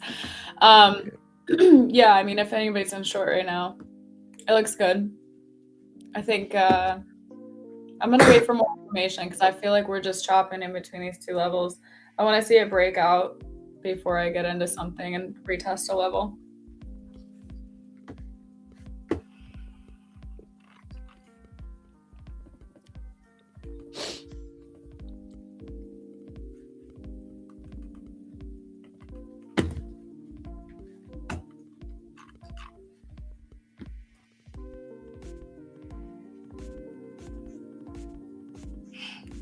Oh, damn.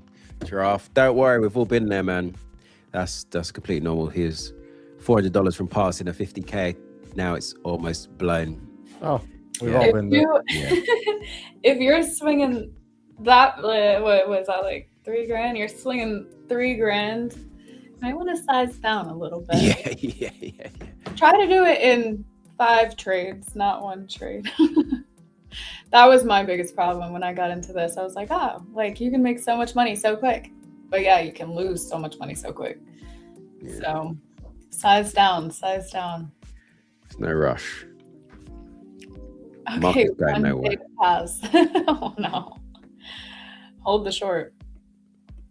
Yeah, you know what? It is looking better for the short side now. Yeah. The SPY is just breaking down underneath VWAP right now. I should have just listened to myself, not listened to you guys. I'm kidding. Yeah, I wasn't liking it anyways. Wasn't feeling too pretty. It's just a big old channel. Mm-hmm. Eventually one level's gonna give up. And I think it's gonna be to the downside. I'd hope it is, because that's what I trade the best. So yeah. I would actually be upset if it was, because it's gonna go pick up this level that I wanted, and I'm not gonna FOMO into it, so I'm gonna miss out on the trade that I wanted. That's good discipline, though. Yeah, I feel like discipline is probably the hardest thing for me. I mean, I'm like I said, I've been doing this for only trained since August, but before that I was just watching the charts for like a year. Oh, good. So did you paper trade? Huh? Did you paper trade that year? No, unfortunately not. Oh, you just watched the charts and like looked at how things worked out, etc. I was paying for a $10 monthly stream with Austin Silver, ASFX, and then I was buying prop firms. I probably went through like 10 to 15 grand of prop firms in the year. And then I just like looked at it and I was like, I'm not making money. I could have spent $500 back in the day a month and got proper training, one-on-one coaching, and I didn't do it. So I ended up doing the 4-month one-on-one coaching in August. It costed me $5,000 instead of 500. But I did it. It really helped, just understanding just so much more. I started logging my trades, and I used TradeZella to kind of get in there and really understand. The more that I would write down my trades, the more I'd see that I would blow my accounts doing the same thing every time, and it really brought awareness to my trading. So definitely, it's one of the best ways to learn, to be honest, to get stuck in. Like for me, I called it exposure therapy. You've touched the hot stove one too many times, and at some point you're going to learn, unless you're completely brain fucked. Yeah. So if you have to continually write down, blew my accounts trying to chase the high or trying to catch the reversal, you're going to eventually learn from your mistakes. Yeah, for sure. Yeah, I had a similar thing when I started trading. Maybe a year, second year into it. I don't really remember exactly. There's a YouTube video where I cover that. I had my biggest loss ever. It was $4,000 in one day lost on Tesla. I was trading options, day trading. I would day trade the weeklies. And it was like a moment where I was just looking at the screen and seeing the numbers. And I was like, Jesse, do you make $4,000 in a day? And I said to myself, no. But then I was like, you have no business losing $4,000 in a day then. Mm-hmm. And that was that moment there where things kind of clicked. And I was like, bro, you got to get disciplined about this. You got to set rules, etc. Damn, man. I'm looking at this thing. I'm like pissed. Your drawings are beautiful. That's the zoomed in on the head and shoulders, isn't it? Artist. Here, I'll take you off. Yeah, this is definitely, definitely the trade I was looking for. And I should have held it, but I didn't. Like anything like that, it's definitely gonna go to midnight. All right, this is what I'm gonna try to do. If I can get just a little pullback before we actually take this level into this imbalance, then I will get short. So I'm going to set a limit order. If it just sweeps this, I'm going to be so upset. But I'm going to set a limit order right there. Why are you not working? There we go. Wow. Maybe even in this area, just a little one. Yeah, a little scalp. Let's see if it can tap me in. Don't take it. Whatever. Yeah, it's probably just going to sweep this level. Sad day for me. No, it's a good day. You're still up. It's not a sad day. It's good. It's good. We're up $833. Nice. Right, well, it swept that level, so I'm not even going to try. Okay, so that level was taken. That was my first on the list.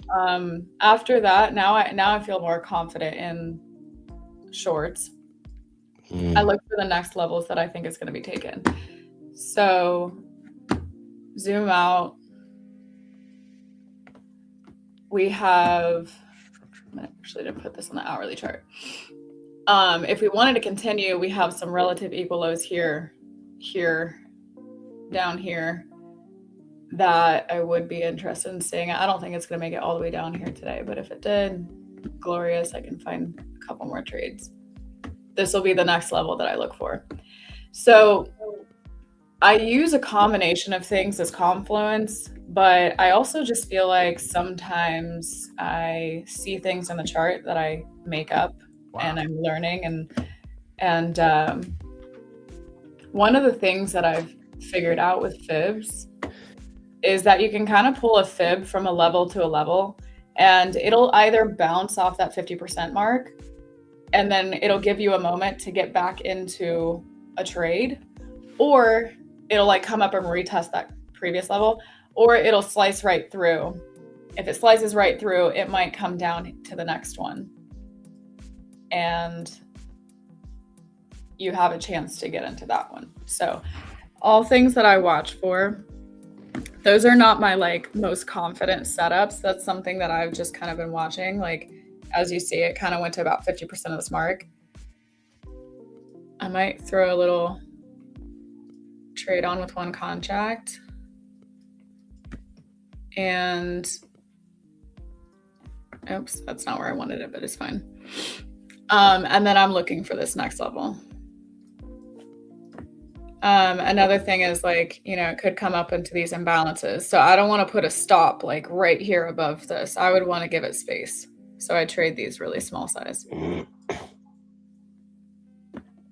I'd like to see now a bounce back into what was earlier support. See if that level now becomes resistance. I think it kind of coincides with your levels that you have drawn up there, at least the top end one. Yeah, I mean, it's crazy because everything kind of coincides. If that level shows up resistance, I'll definitely look for a short setup there. I'm just taking shots with gold.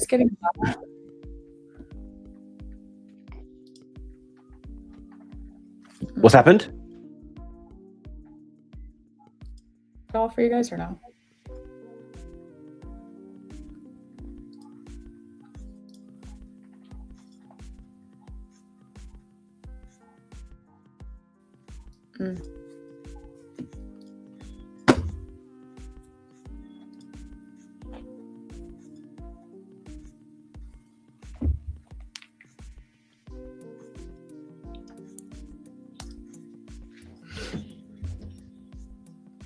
Are you guys there or no? Yep. Abby? Yeah, we're here. Am I? You're here. You're loud and clear. Okay. Yeah. Okay, cool. I'm gonna close this because my computer is like mega lagging right now. Yeah, fair. I need to close a bunch of stuff. Fair play.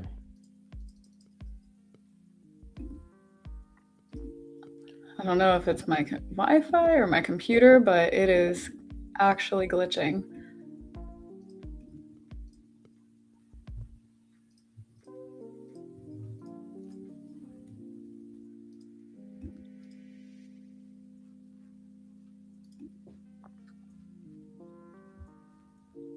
Okay, cool. Sorry. All right, I think we're good. Anyways, what else you were saying something? I lost my email. I just added some shorts for gold. You trade gold? Yeah. Nice. I trade gold. I trade it similarly to how I trade the my dollar related, my majors. Structures, obviously, for me, structure is incredibly bearish. Oh, am I sharing my screen? No, let me throw you up there. Okay.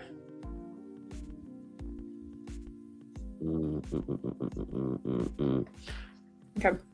Yeah, top down was still bearish. You know, it's a nice sort of weekly sell-off last week with a jump, rise in yields, big bearish engulfing. I had a rejection. It's got this liquidity area here heading into 4,600, but I got my entry late. This was on my watch list earlier today, but I just slipped my mind. But obviously sweep above the high, reversal candlestick in this liquidity area, bearish engulfing. This is where my entry should have been.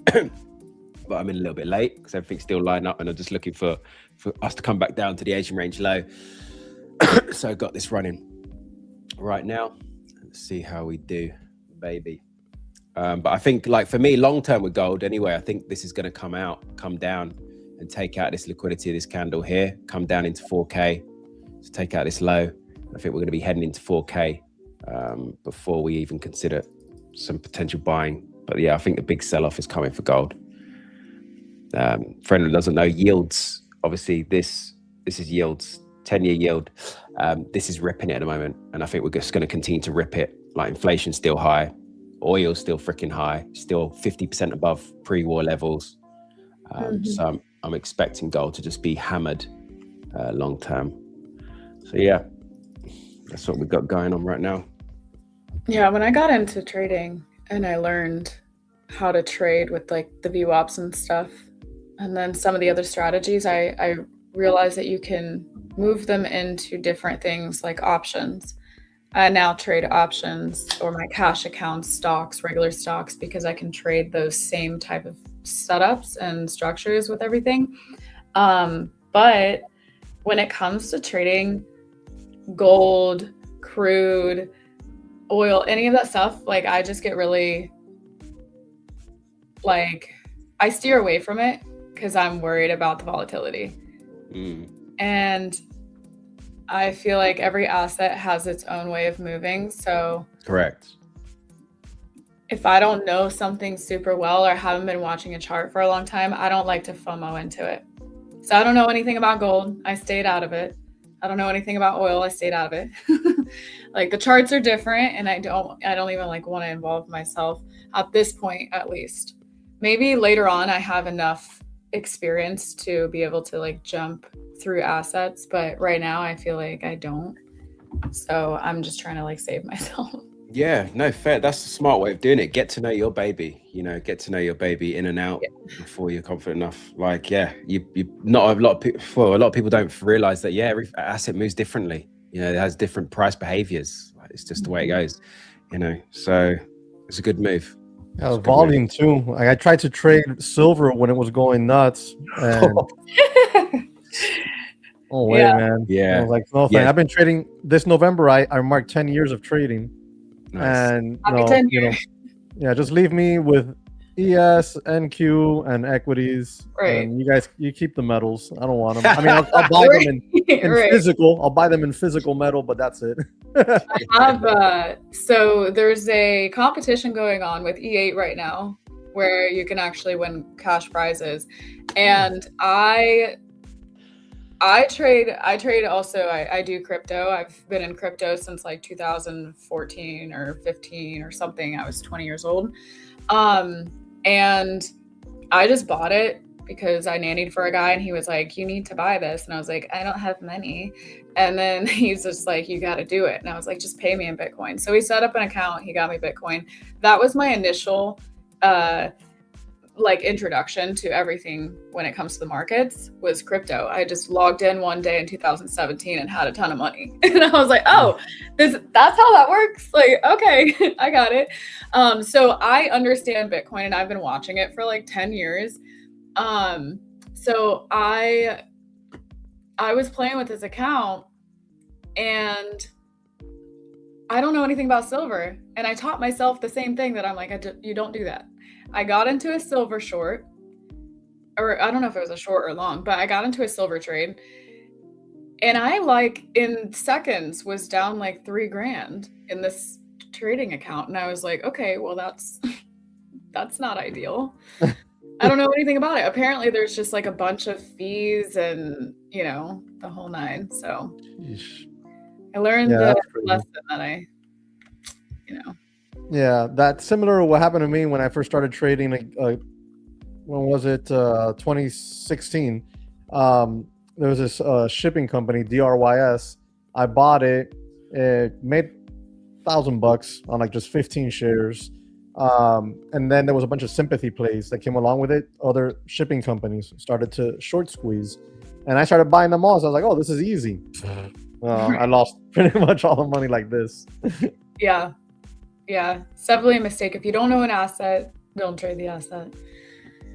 I like NQ because it moves quick. If you have the right direction, you can easily get a 5-point, 10-point scalp in seconds. Yeah. You don't have to sit there and wait for 45 minutes for your trade to play out. So I appreciate that about NQ. When I'm not doing well or my mindset's not right, I'll go trade the S&P. I'll sit there and want to play safer, a little less crazy. Yeah, it's less temperamental, honestly. When I first started trading futures, it was during COVID, and I traded the ES. That's all I traded. And when I came over to props, I started trading NQ. I was like, damn, wait, I kind of like the NQ more because it's faster. Because I came from trading the low float runners, and they're fast, so it just made sense for me. Right. What were you trading before? Like, what's your whole process of getting in? Did you do coaching, or did you just self-taught? So I started. Okay, so that time that I lost the money, right? That I lost $1,000 I had made on DRYS. Okay, it triggered for me. I was like, okay, there's something here, but we got to inform ourselves. We got to learn. I've been self-employed for almost 20 years, so I knew about protecting capital. I was like, okay, we can't just go nilly-willy here, nuts, throw a bunch of money in a brokerage account and go off and trade and think we know what we're doing. We're gonna lose $30,000 like this. So I started to look at videos. Ended up on, like most people, on Ross Cameron's Warrior Trading, watching him trying to trade at 9:30. Ended up finally in some chat room there where I started to learn about chart patterns. But there was something missing. It was always something missing in the way the guy would teach them, because he would just teach the chart pattern. And I was like, okay, but why does this bull flag work and this one doesn't? Or why does this one usually fail while this one usually, it has a higher percentage of success? And throughout the years, between two different services, I finally learned about how to read volume, how to trade patterns, how to trade setups, how to journal your trades and figure out certain things. Like when we dumped all my trading data into a journaling software, the guy that was teaching me, he goes, look at all your losses and look at all your wins. Where are they spread out amongst? What time frame? 9:30 was all nothing but blood. Like trading at the bell, because emotions would get heightened because there's no rhyme or reason. Things are just going insane. Right. And then 9:45, 10 o'clock, I was mostly green. So started to take that 9:30 opening bell out, not trading that, waiting until 9:45 before patterns and setups would start to show up.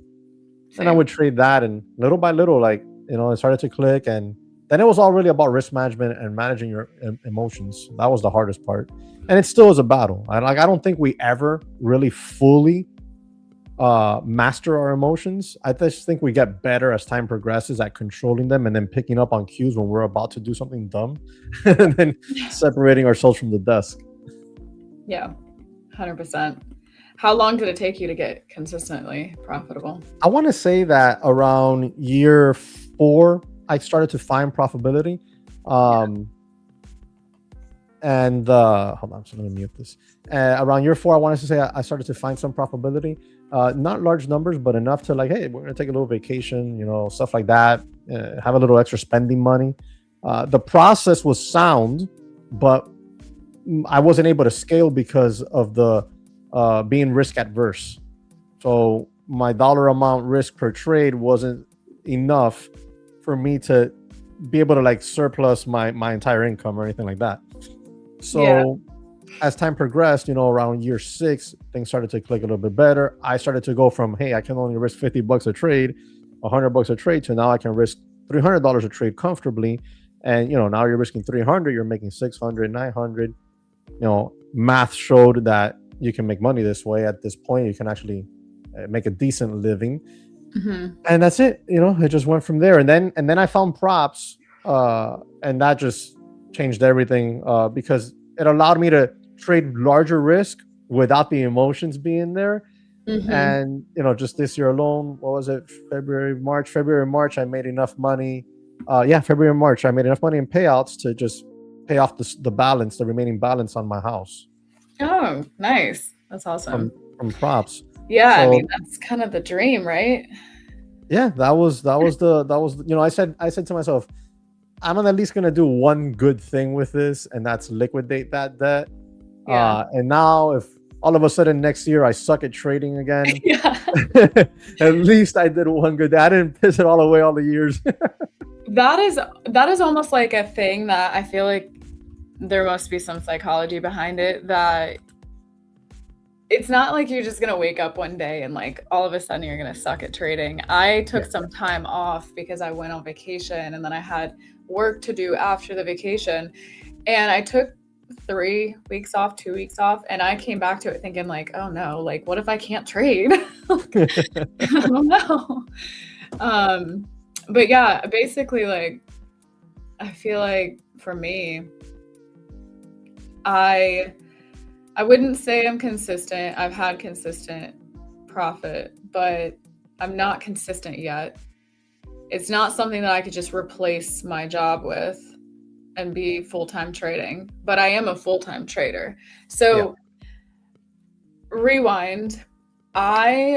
You said that you haven't worked in 20 years. You've been like entrepreneurial. Yeah. Since almost 20 years. It's probably like 18 years, something like that. 19. I'd have to do the math.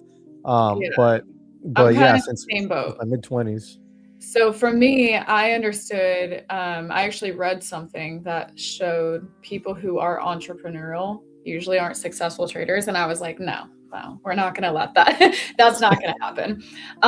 But when I found trading and I found prop firms, like you said, it takes the risk off.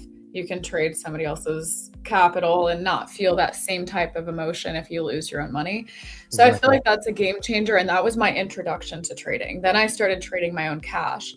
And I'm entrepreneurial. I haven't worked for anybody really in 10 years. This is the first experience that I am in a long time. And I think for me, having that set of skills when it comes to opening businesses, starting companies, starting brands, I have a lot of understanding of my emotions and I have a lot of understanding of risk. And that has definitely transferred over into this industry. But at the same time, there was a lot of things that I came into that I just didn't expect when it comes to what it puts on blast with your emotions. So it's all a learning curve for sure, but I'm not consistent yet. I do make money trading. I love trading. It's something that I would love to just do for the rest of my life. But there's so much to learn, to be honest. A lot of it's just the emotional side of things, though. A good chunk of it is just that, the emotional side of things. The rest is just being exposed to the market and being able to adjust to different market conditions, which you'll see over the years. But it really comes down to controlling the emotions, because technical analysis is textbook stuff. Anybody can just sit there and read it and learn it, and you know it. Like you can get tested. You get a quiz and you'll pass. You'll know what VWAP is. You know how to trade it, etc. But when it comes down to managing risk and accepting a red day, and stuff like that, or even a red week, that's where it comes, because that's where the gambling starts, because you're like, damn it, I want to make it back, so you oversize. We've all been there, we've all done it. It's like like the guy in chat that he mentioned that he was, what was it, like a couple $100 away from passing, and he blew up the account. I don't know, did he blow it? If you're still in here, did you blow that account? He just got it too. I've been $20 away from passing an eval and blew up the damn thing. My first payout, I was $40 from blowing the account. And it wasn't one. I was copy trading for whatever reason. I was copy trading. I wasn't even profitable yet. So my first payout, I have 3 or 5 accounts. I think it was 3 accounts. And I was $40 away from blowing the accounts because I went into an emotional spiral. Yeah. And I remember sitting there and I was like, okay, everything I've ever learned, don't size up, size down. So I went to one contract and I pulled myself a few $100s out of it. And then I sized up to like 3 contracts and then 5 and then 10. And I actually took a 5-figure payout off of those accounts. Wow. And I was, but that's not something that I could have done months prior. And I think I also put a lot of stress on myself. And I told myself, I'm not going to get a job. I'm going to do this. I'm going to make money doing this. If I can't make money by December, like a couple months ago, if I can't make money by December, I'm done trading. And I put this really hard goal on myself because I was like, I know how I work under pressure. So I did it. And it was actually November that got me. I had made really good money. It was all on shorts. The market was dumping. It was that October to November window. And I was up $21,000 or $22,000, and I copy traded 3 accounts. And I was one day from a payout, $150. That's all I needed. What I ended up doing is spiraling and blowing the accounts. And I was trading on a day that I didn't even know was a bank holiday. It was 11/11, the Veterans Day. And I had no idea it was a bank holiday. So it hit all my targets. It went everywhere it was supposed to, but it went like this because I was trading algorithms. I had no idea. So I made a rookie, I'm a new trader. I made a dumb mistake. I gave up the accounts instead of just taking a loss or maybe taking a $700 loss. Yeah. And coming back fresh tomorrow. I blew $21,000, which would have paid back everything that I've ever put into trading. Oh my God. So that's when I really locked in and I was like, all right, December, if I don't take a payout, I'm done trading until I learn, and I will paper trade my way into profitability before I take another trade on a prop firm. And I really buckled in on my risk management. And I gave myself a $500. You either make $500 and you get out, or you lose $500 and you get out. And I think a lot of my problem is, and a lot of the way that I actually blow accounts is I'll make $1,000, I'll make 1,500, then I'll make 2,000. And I just think, oh, well, I've seen 5K in a day. I can make 5K. Money comes so quick. Let me just get one more. And then what happens is you find yourself $500 shorter than you had in your final profit. Or like, let's say you're up 1,500, you lose 300 and you're like, oh, well, let me just get back to 1,500. Yep. That's how I blow my accounts. Yep. So, yeah, I mean, it's a learning curve. I am still going through it. And I feel like I have, when it comes to trading, my personal life, my relationship, my stress, my everything, like just trying to find a good balance and make sure that nothing outside of your trading is affecting your trading emotionally too. So. Yeah. But one of my rules is like that's similar. Like if I wake up in the morning, didn't get a good night's rest for whatever reason, sick or kid kept us up or anything. If I'm not here 100%, then I need to not trade. I've broken that rule and it usually ends up being a bad day. Yeah. We have to have those type of rules. Like for me also in the morning, 3 strikes and you're out. If I get 3 red trades in a row, I'm done for the morning. I can come back in the afternoon and take a look. And then there's obviously the max loss on the day, which for me, the way that rule works is really simple. It's what's my best day ever. Divide that by 2, I'm in half. And that's my max loss on the day. So whatever, if your best day is $5,000, your max loss on the day is $2,500. That's a good note. So, what would you say is like your downfall with trading? Do you still struggle with any of the emotional side of it, or? Yeah, absolutely. I mean, last year you like 10 years in, 20 years in. Trading 10 years. 10 years. And that's why I always say that I don't think we're ever going to master fully our emotions, right? We just get better at picking up on signals ahead of time and being able to separate ourselves from the trade desk.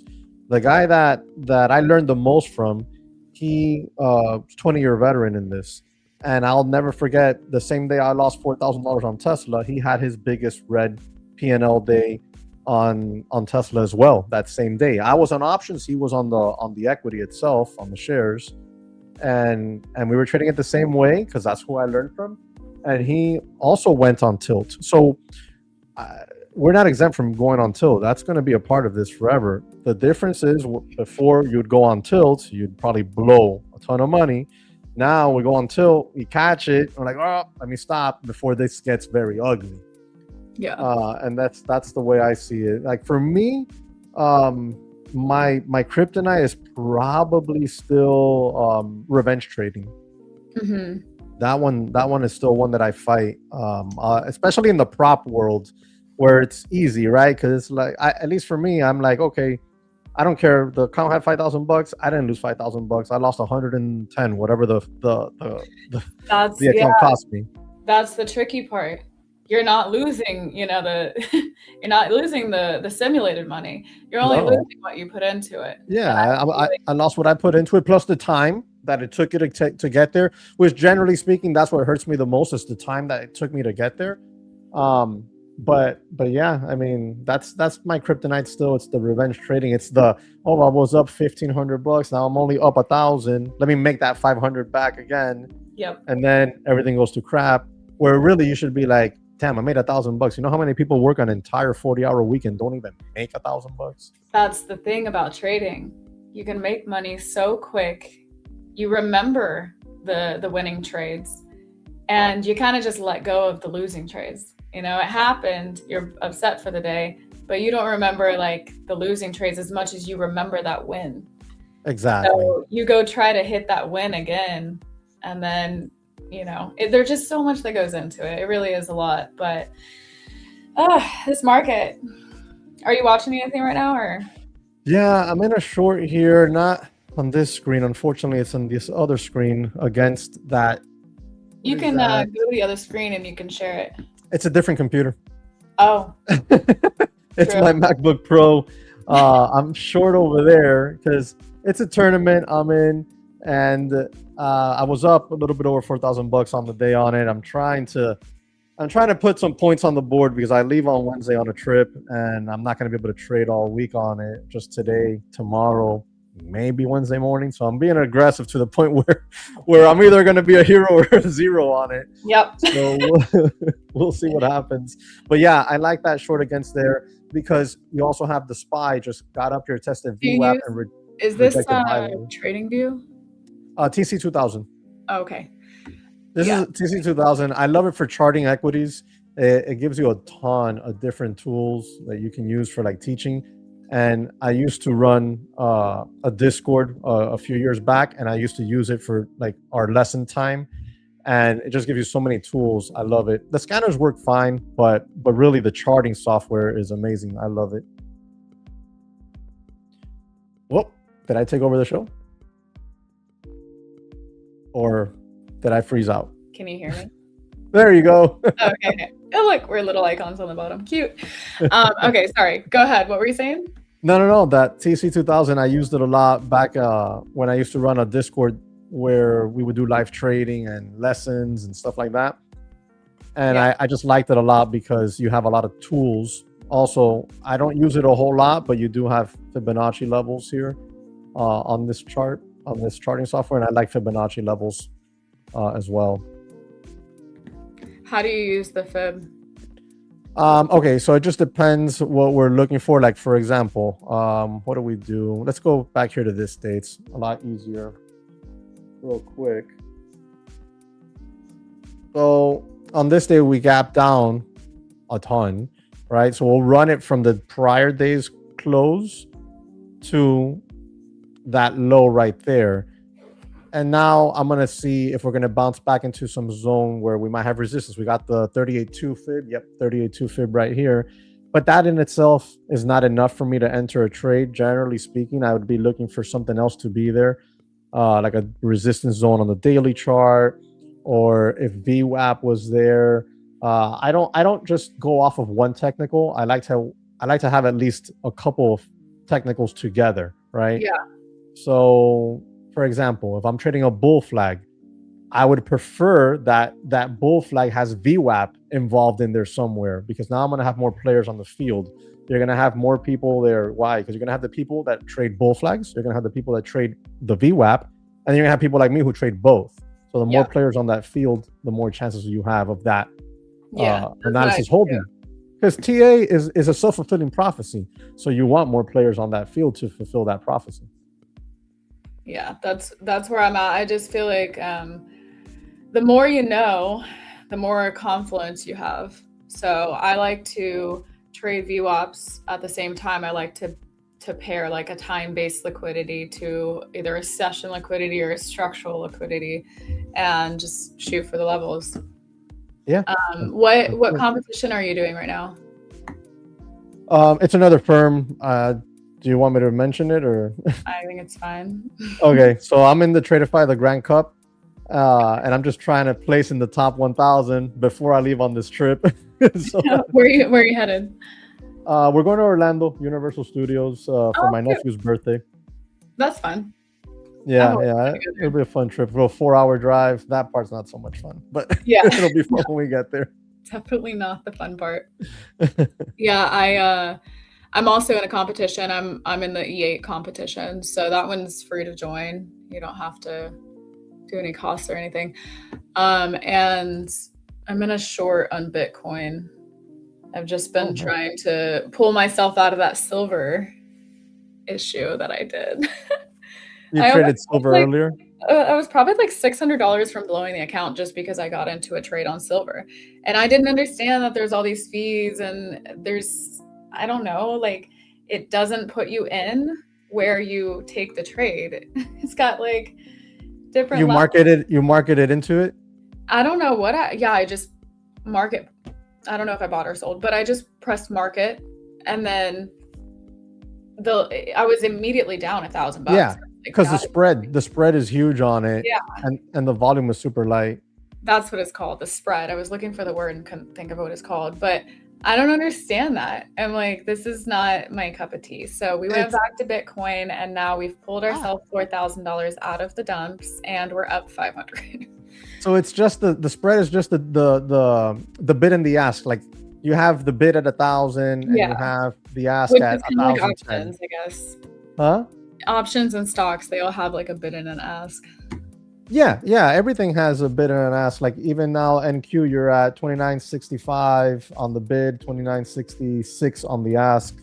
But the tighter the spread, you can mark it in. I mark it in all the time. But on things like, and that's what happened to me as well on silver. On things like silver, you got a humongous spread. You mark it in, you're instantly down, and you'll blow up in the blink of an eye. That's what I did. I was just like, I immediately closed it, took the $1,000 loss, and I was like, okay, let me try to understand this. I got back in, and then I was like, what the? Like, I left it for a minute. It was down like $1,500, and I was like, dude, there's no point. Yep, that's it. It's not my specialty. I don't know anything about like Forex and, those type of things. I don't trade metals. I barely trade stocks. I buy and I hold stocks, but futures is kind of my introduction to trading. And that's what I just feel most comfortable on. I understand it. I don't understand the other ones yet. Yeah, definitely. I always tell everybody, if you're going to do anything, definitely buy good companies, hold on to them. Put 40% of your portfolio in VOO, S&P 500. Right. Just go to sleep, wake up in 20 years. You'll be rich more than likely. Let's see if anything's. It's really just not doing anything. Yeah, like it wants to dump there, but it's trying to hold on for dear life. It's trying to hold on so hard. Here, I'm trying to be patient with that short. So I don't have much knowledge around the wedge thing, but that's a bear flag? This is a bear flag.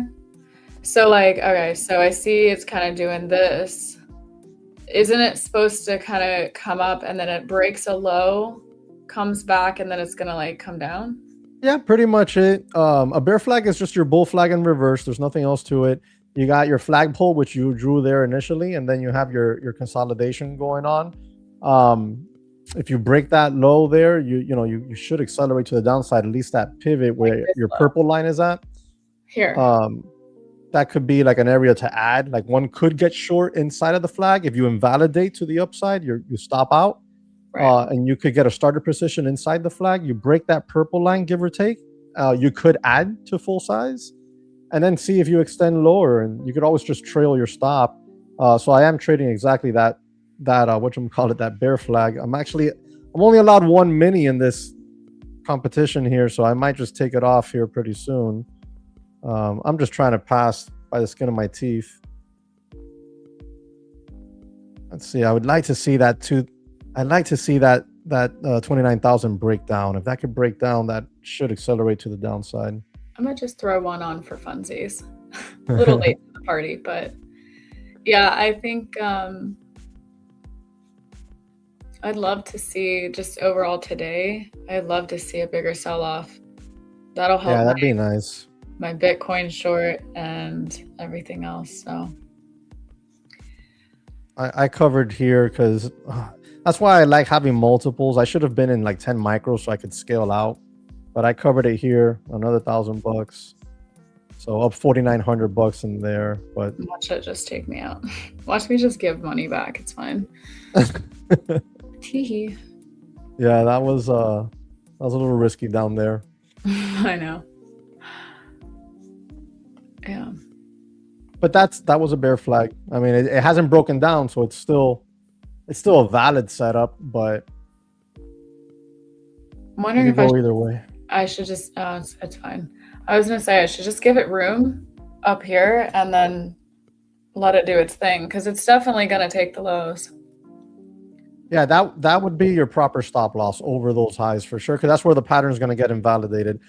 And there'll be occasions where you'll break that briefly, it'll stop you out, and then it'll reverse and dump. You know, that's just the name of the game sometimes. That's why we manage risk.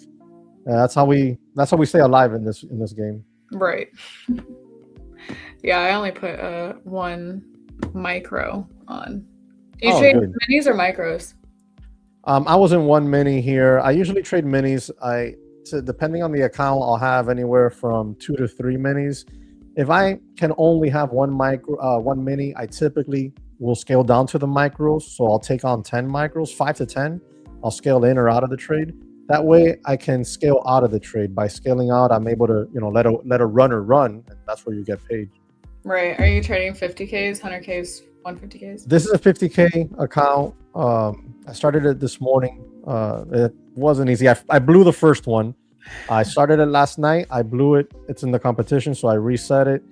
And then this morning, I'm on my second account. We're up $4,900. We'll see how much more I need to make to try to qualify. But for now, I think that might be it for me today on it. If you have your choice, are you picking up 100, 150s? I like the 50s and the 150s. Those are my 2 favorite accounts by far. The 50s are easier to get payouts out of. The 150s do give you a little bit more breathing room. Yeah. So I generally have a mix of both those type of accounts. Yeah. Where back in February and March, when I did really well, I was copy trading 15 accounts in sets of 5s, and they were all 50Ks. Yeah. I know a guy who he'll pick up 80 to 100 accounts, all different props, and he just targets 50 to 100 bucks in each one. Yeah. And there you go.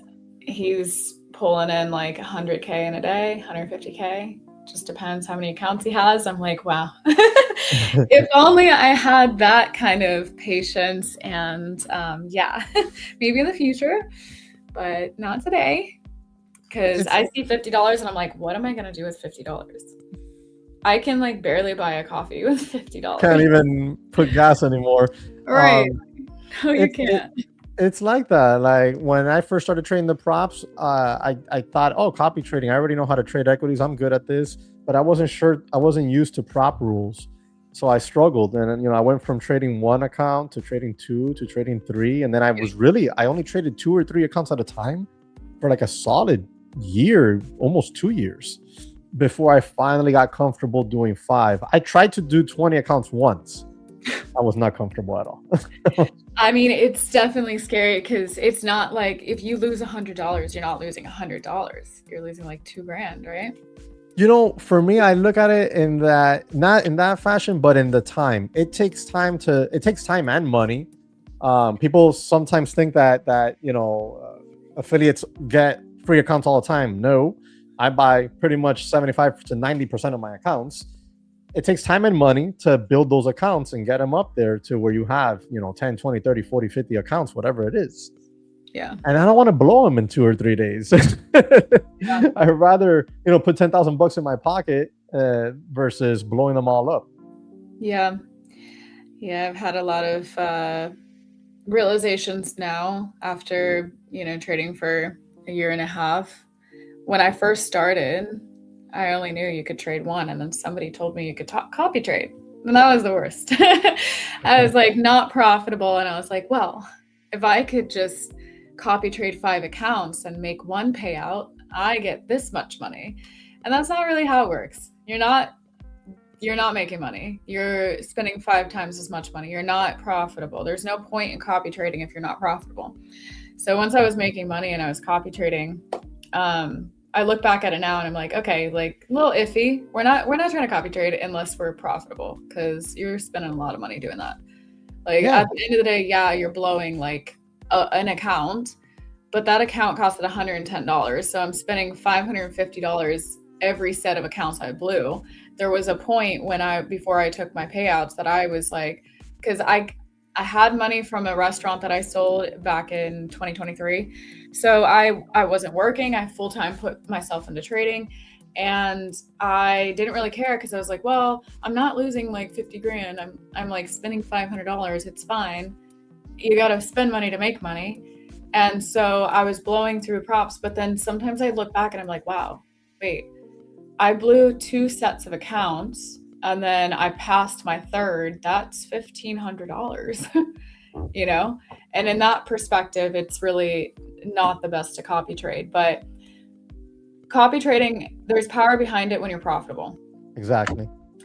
That's exactly what I told people. Target that 2 grand a day. You could just have 5 accounts and target 300, 400, 200. That's it. You know? That's it. That's exactly it. And that's what I always tell people. Like, if you're new, you know, like people watching, if you're new and you're not profitable, you haven't even reached, because there's people who've never reached a payout at a prop firm. Right. And I'm talking about they've been at it for 2 or 3 years and they never reached a payout. And they're worried about copy trading. Don't copy trade. Buy yourself one account, focus on that until you get your stuff in order and your process set. Otherwise, you're just gonna, like you said, you're gonna spend a ton of money. Yeah. Okay, so advice, rapid fire. Pieces of advice for new traders. And yeah, let's talk about that. What would you advise people who are just getting into trading? If you're just getting brand new into trading, forget about the get rich, the Lambo and all that stuff. That's all nonsense. That's not going to happen. Like, the chances of that happening for you within the next 6 months to a year is not happening.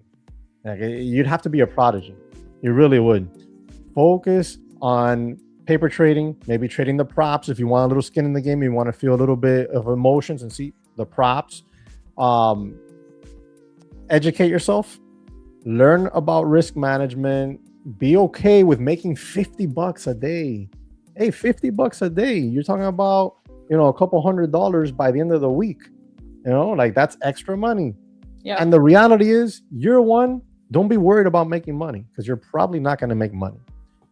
Year one is worry about spending the least amount of money as possible.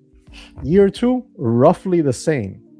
Year three, we could start to look at, let's break even. We're probably creeping on break even, right? You spend $5,000 in the year in props, you're probably making $3,000-4,000 in payouts. Maybe you make $5,000, $6,000, $7,000 in payouts. You're in that range.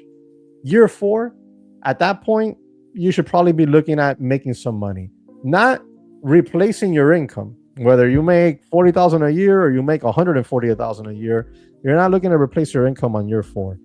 But at this point, you should probably be making a good chunk of money. Something significant for taking extra vacation with the family, pay property taxes, whatever it is, braces for your kids.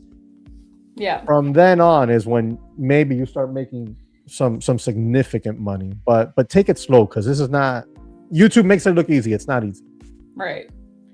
Yeah, I'd say overall, just have a good relationship with risk and chart your trades so that you can start understanding where your issues are and correcting those. You know, if you're having a losing streak, learn how to walk away from the charts. You know, there's so many things that you learn about yourself when you get into this, but yeah. Yep, you have to. You got to learn to walk away. That's for sure. Like, look, right now, on one account over here, I'm up, and this is a sim funded, so I'll request payout. I'm up on it, 2,090 on the day. I don't do this on any of my other ones, but on this one I do. I'm locked out of it. I use the Trade of 8 lock feature. I lock myself out for the day on that one. Yeah. I started using the lockout further, like maybe like a year into trading. And I had to, it would make me mad because I'm like, I don't want to lock myself out. What if there's another trade? More times than not, I would just be walking around my house. I'd come back into my room. I'd see the chart, be like, oh, there's a trade. I'd get in there and I'd blow the account. And the lockout feature is so powerful. I feel like if more people use that, they would have less of an issue. Yeah. Yeah, because you'll feel like crap, but then, you know, later you're going to look at it and the trade didn't work out and you're going to be like, ah, oh, yes. Like, it's exactly what you mentioned earlier about the, you know, I made whatever, $1,500 on a day. I lost 500. Oh, but let me get back to 1,500. That happened to me a bunch of times in April. It still happened. Yeah. Yeah. And it happened to me a bunch of times in April. And these same accounts that I'm trading right now. And I was like, you know what? No, I'm not going to do that. At least on these, I'm not touching them again today. I'm going to put in for a payout tonight. I'm going to put a couple $1,000 in my pocket and I'm going to move on. And those are nice and safe. I'm not going to touch any other account, I don't think, today. I think the easy move is kind of done already. You got the SPY now here. I mean, if the SPY, I'd be very surprised to see the SPY break through this level easily, like a knife, like a hot knife through butter. I'd be very surprised because that's previous support. It was resistance here. Now we're testing it. If we hold it, we might see a little bounce, a little relief bounce. I think that level breaks. And eventually we get ourselves down here and fill this gap. But obviously not today. But I'd like to see this level hold. Maybe you get a little bounce, get back up in here to this zone and kind of close maybe like a doji candle on the day. We'll see what happens today. But yeah, like for me, the easiest trade is done. And I think it was the one that I took and I should have held on to longer, which was this one right here. Coulda. That one was nice. That was a nice trade right there. I took it off right here. I took it off right there on that candle. Obviously it was on the NQ, but I took it off right in here. Then I scalped a little bit in here, and that was it for me. And yeah, even though I'm trading NQ, I watch the SPY a lot while I'm doing so. Yeah, I don't trade it much. When I first got into trading, I would notice that whatever the market was doing, SPY was like, or wait, SPY's, no, that's not the one I'm thinking. YM is the one that I'd watch that in the beginning. I'm like, that doesn't make sense. Like, it would be doing the opposite of what the market would do. Gotcha. But yeah, so are you more of like a technicals or fundamental? Technicals, once like the A+ setup is always going to be for me anyways, when technicals and fundamentals align. So if I have a bearish setup and we got bearish macro news, that's going to be one where I'm going to take on size, and it's either going to be a big win or it's going to be, you know, a max loss type of day, maybe even a little bit more. But I'll get extra risk on when you get both things aligning. Yeah. And you trade crypto or you don't? I do a little bit here and there. I have a crypto portfolio where I have my long-term crypto holds. Yeah. Sometimes I'll take some small trades in it, kind of like even my retirement account. I'll take a small trade in it, but you know, it's mostly buy and hold. So I like, you know, Bitcoin, Ethereum, Cardano, and then for funsies, like you mentioned earlier, I have ADA. Not ADA, that's Cardano. I have Jasmine. That's from those Sony people in Japan. You know, Jasmine. I have some of that. What else do I have, Jesse? Yeah, I always buy crypto dips and winters. I always buy. Yeah. I do you think it's gonna keep going down, or you think we've already hit the bottom? I'd love it to go lower. I mean, I would love for it to go lower so I can buy more. Yeah, Bitcoin, Ethereum, ADA, Jasmine, XLM. What else do I have here? Those are my main ones. Then I have some other alts like Jasmine and Dot, Amp that I'm just holding on to and watching to see if I can get some ads on. But what was Bitcoin? Wasn't Bitcoin back under 70,000 recently? Right now it's no, not recently. It's at 76 right now. It's at its lowest since it was at 80. I think it went up to 82, 83, something like that. Yeah. But I hold Bitcoin, Chainlink, Ethereum, Solana, XRP, Cardano. I have some memes. Yeah. You I gotta have have some. PayPay, Pudgy Penguins. I have Sui. I have Dogecoin and Troll. Troll is one that recently I've taken a liking to because while the whole market's down, this one's really not budging. There you I don't go. have a ton of money in any of those, but sometimes I'll just drop $500 on a meme coin and cash out at 1,000. But I don't really trade my crypto. I like to leave it. I like to buy and hold. Yeah. That's pretty much how I treat my crypto. Just buy it, hold it, and wake me up in 15 more years. Yeah. One day, just like retire me. That's it. I've been really, lucky to have gotten into it when I did because my cat is outside the door crying. Because when I was younger, I didn't know anything about it. I just did what somebody told me to do. And I think I cashed out like $80K. Nice. So he paid me roughly $200. At the time, it was like $12, $50, I don't know. And I cashed out $80K. It was $6,000 a coin. The following week, it went up to $20,000. So like, I didn't know anything about it. I obviously was kicking myself, but I wasn't kicking myself because I didn't have money. I was 20 years old. Maybe I was 23 at that point, 22. And so for me, like that was so much money. And I think like it could have been like 300 and something thousand. Wow. And I remember it just really hurting, but at the same time I was like, I can't be mad. I wouldn't have this opportunity otherwise. So when I understood, I started trading crypto coins and stuff like that. Then the whole market collapsed. I had a few $100s that got stuck in Binance.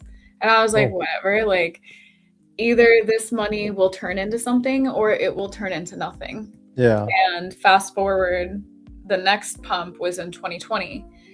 And I logged in and it was probably like 15K. And I was like, it was a couple $100s. Oh. And I was like, okay, there's something here. So I cashed out. I had my mom invest. I asked her, I was like, can you please just put, 5K, just 5K in Bitcoin. She didn't do it. She put 200 in Ethereum. Fast forward, the next pump, that was 15,000. And oh my God. I had money in it as well. I didn't have a ton, but in 2022, I put my entire bank account, everything that I had left, which was like 40, 50,000, 30,000, something. And then the whole market crashed. And I was like, oh, we did something wrong. But I just trusted the process. I left it in. I watched that, like, I think it was around 35-ish. There was other stuff in different wallets, but my primary wallet, that was my whole bank account, was like 35. And I watched it go all the way down to 7. Yep. Over the years. And I was like, wow. And then I watched that same, 35 that went to 7 turn into 125. Nice. And now I'm just watching it and I'm like, all right, fast forward me a couple years. Yeah, exactly. That's similar to my story with Bitcoin. It was a few $100. It turned into a lot. It went to nothing. I should have bought more when it was nothing. Yeah. I didn't. Then it, turned into a lot again.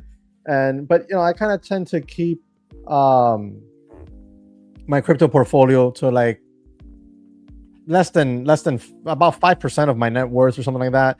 But lately I've been getting a little bit more aggressive with it, and it's fine. I want to, especially with the house paid off now, because you just never know. It goes nuts. I mean, it's an asset class now. It is classified. They've passed the Clarity Act. They're like, you see it everywhere. Yeah. You can go buy stuff in public with it. The banks are taking it on. We just swept that low. And nice. Well, I wish I was in that. But yeah, like I just think it's not going anywhere. Whatever, it's not, there's nothing backing it. There's no company behind, like there is company and technology behind it, but I just think that from everything that we've seen, and now it's like more regulated and safer to get into, I'm pretty bullish on it. Yeah, So, yeah, that's not going anywhere. Like it's not going to disappear. whatever, if it goes to zero, I still made money. I still made more money than I put into it. Exactly. So, you know, I'm not really losing anything, and I'm young. I can make it back. I don't really care. That's exactly how I look at it as well. You know, it's not gonna disappear. It's not gonna go to zero. And if it does, Right. everybody always is afraid about the world ending. You know, oh, the stock market. What if it crashes 80%? What if it crashes 90? Right. Who cares, bro? That doesn't matter. Your dollar's gonna be worth nothing. You're gonna need food, ammo, and precious metals. Like, don't worry about it. Just keep investing. You know, it's That's what I'm saying. Invest in good companies. Don't invest in garbage.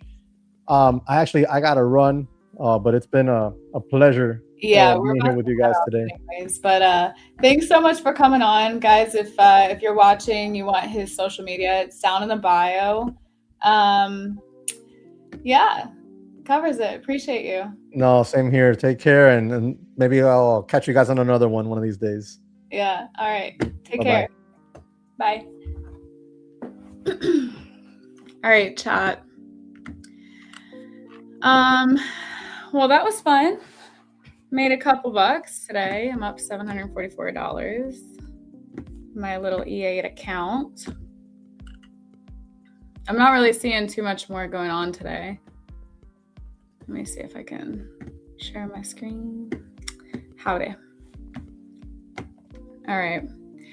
There are still levels below that I would like to see get taken, but just the way that we are being so melodramatic, I'm not really interested in taking any more trades today because I'm up and I'm not going to push it. But you know, we could come down, take these levels, relative equal lows down here. But other than that, I think I'm done for the day. So guys, we'll be on every day, Monday through Friday, about 6 a.m. to 8:30, 9 New York session. So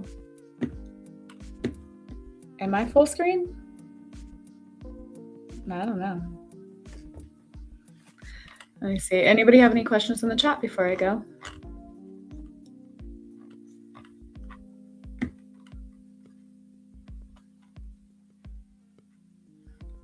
I love how Adam's tuned in. Driving.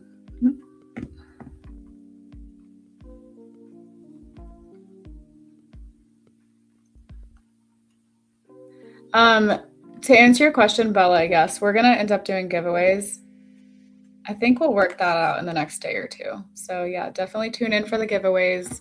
We love that you guys are here, tuned in. We would love to have you guys join us on that. Okay, I am full screen. Yeah. All right, I think we're wrapping up. Bye, guys. We'll see you guys tomorrow.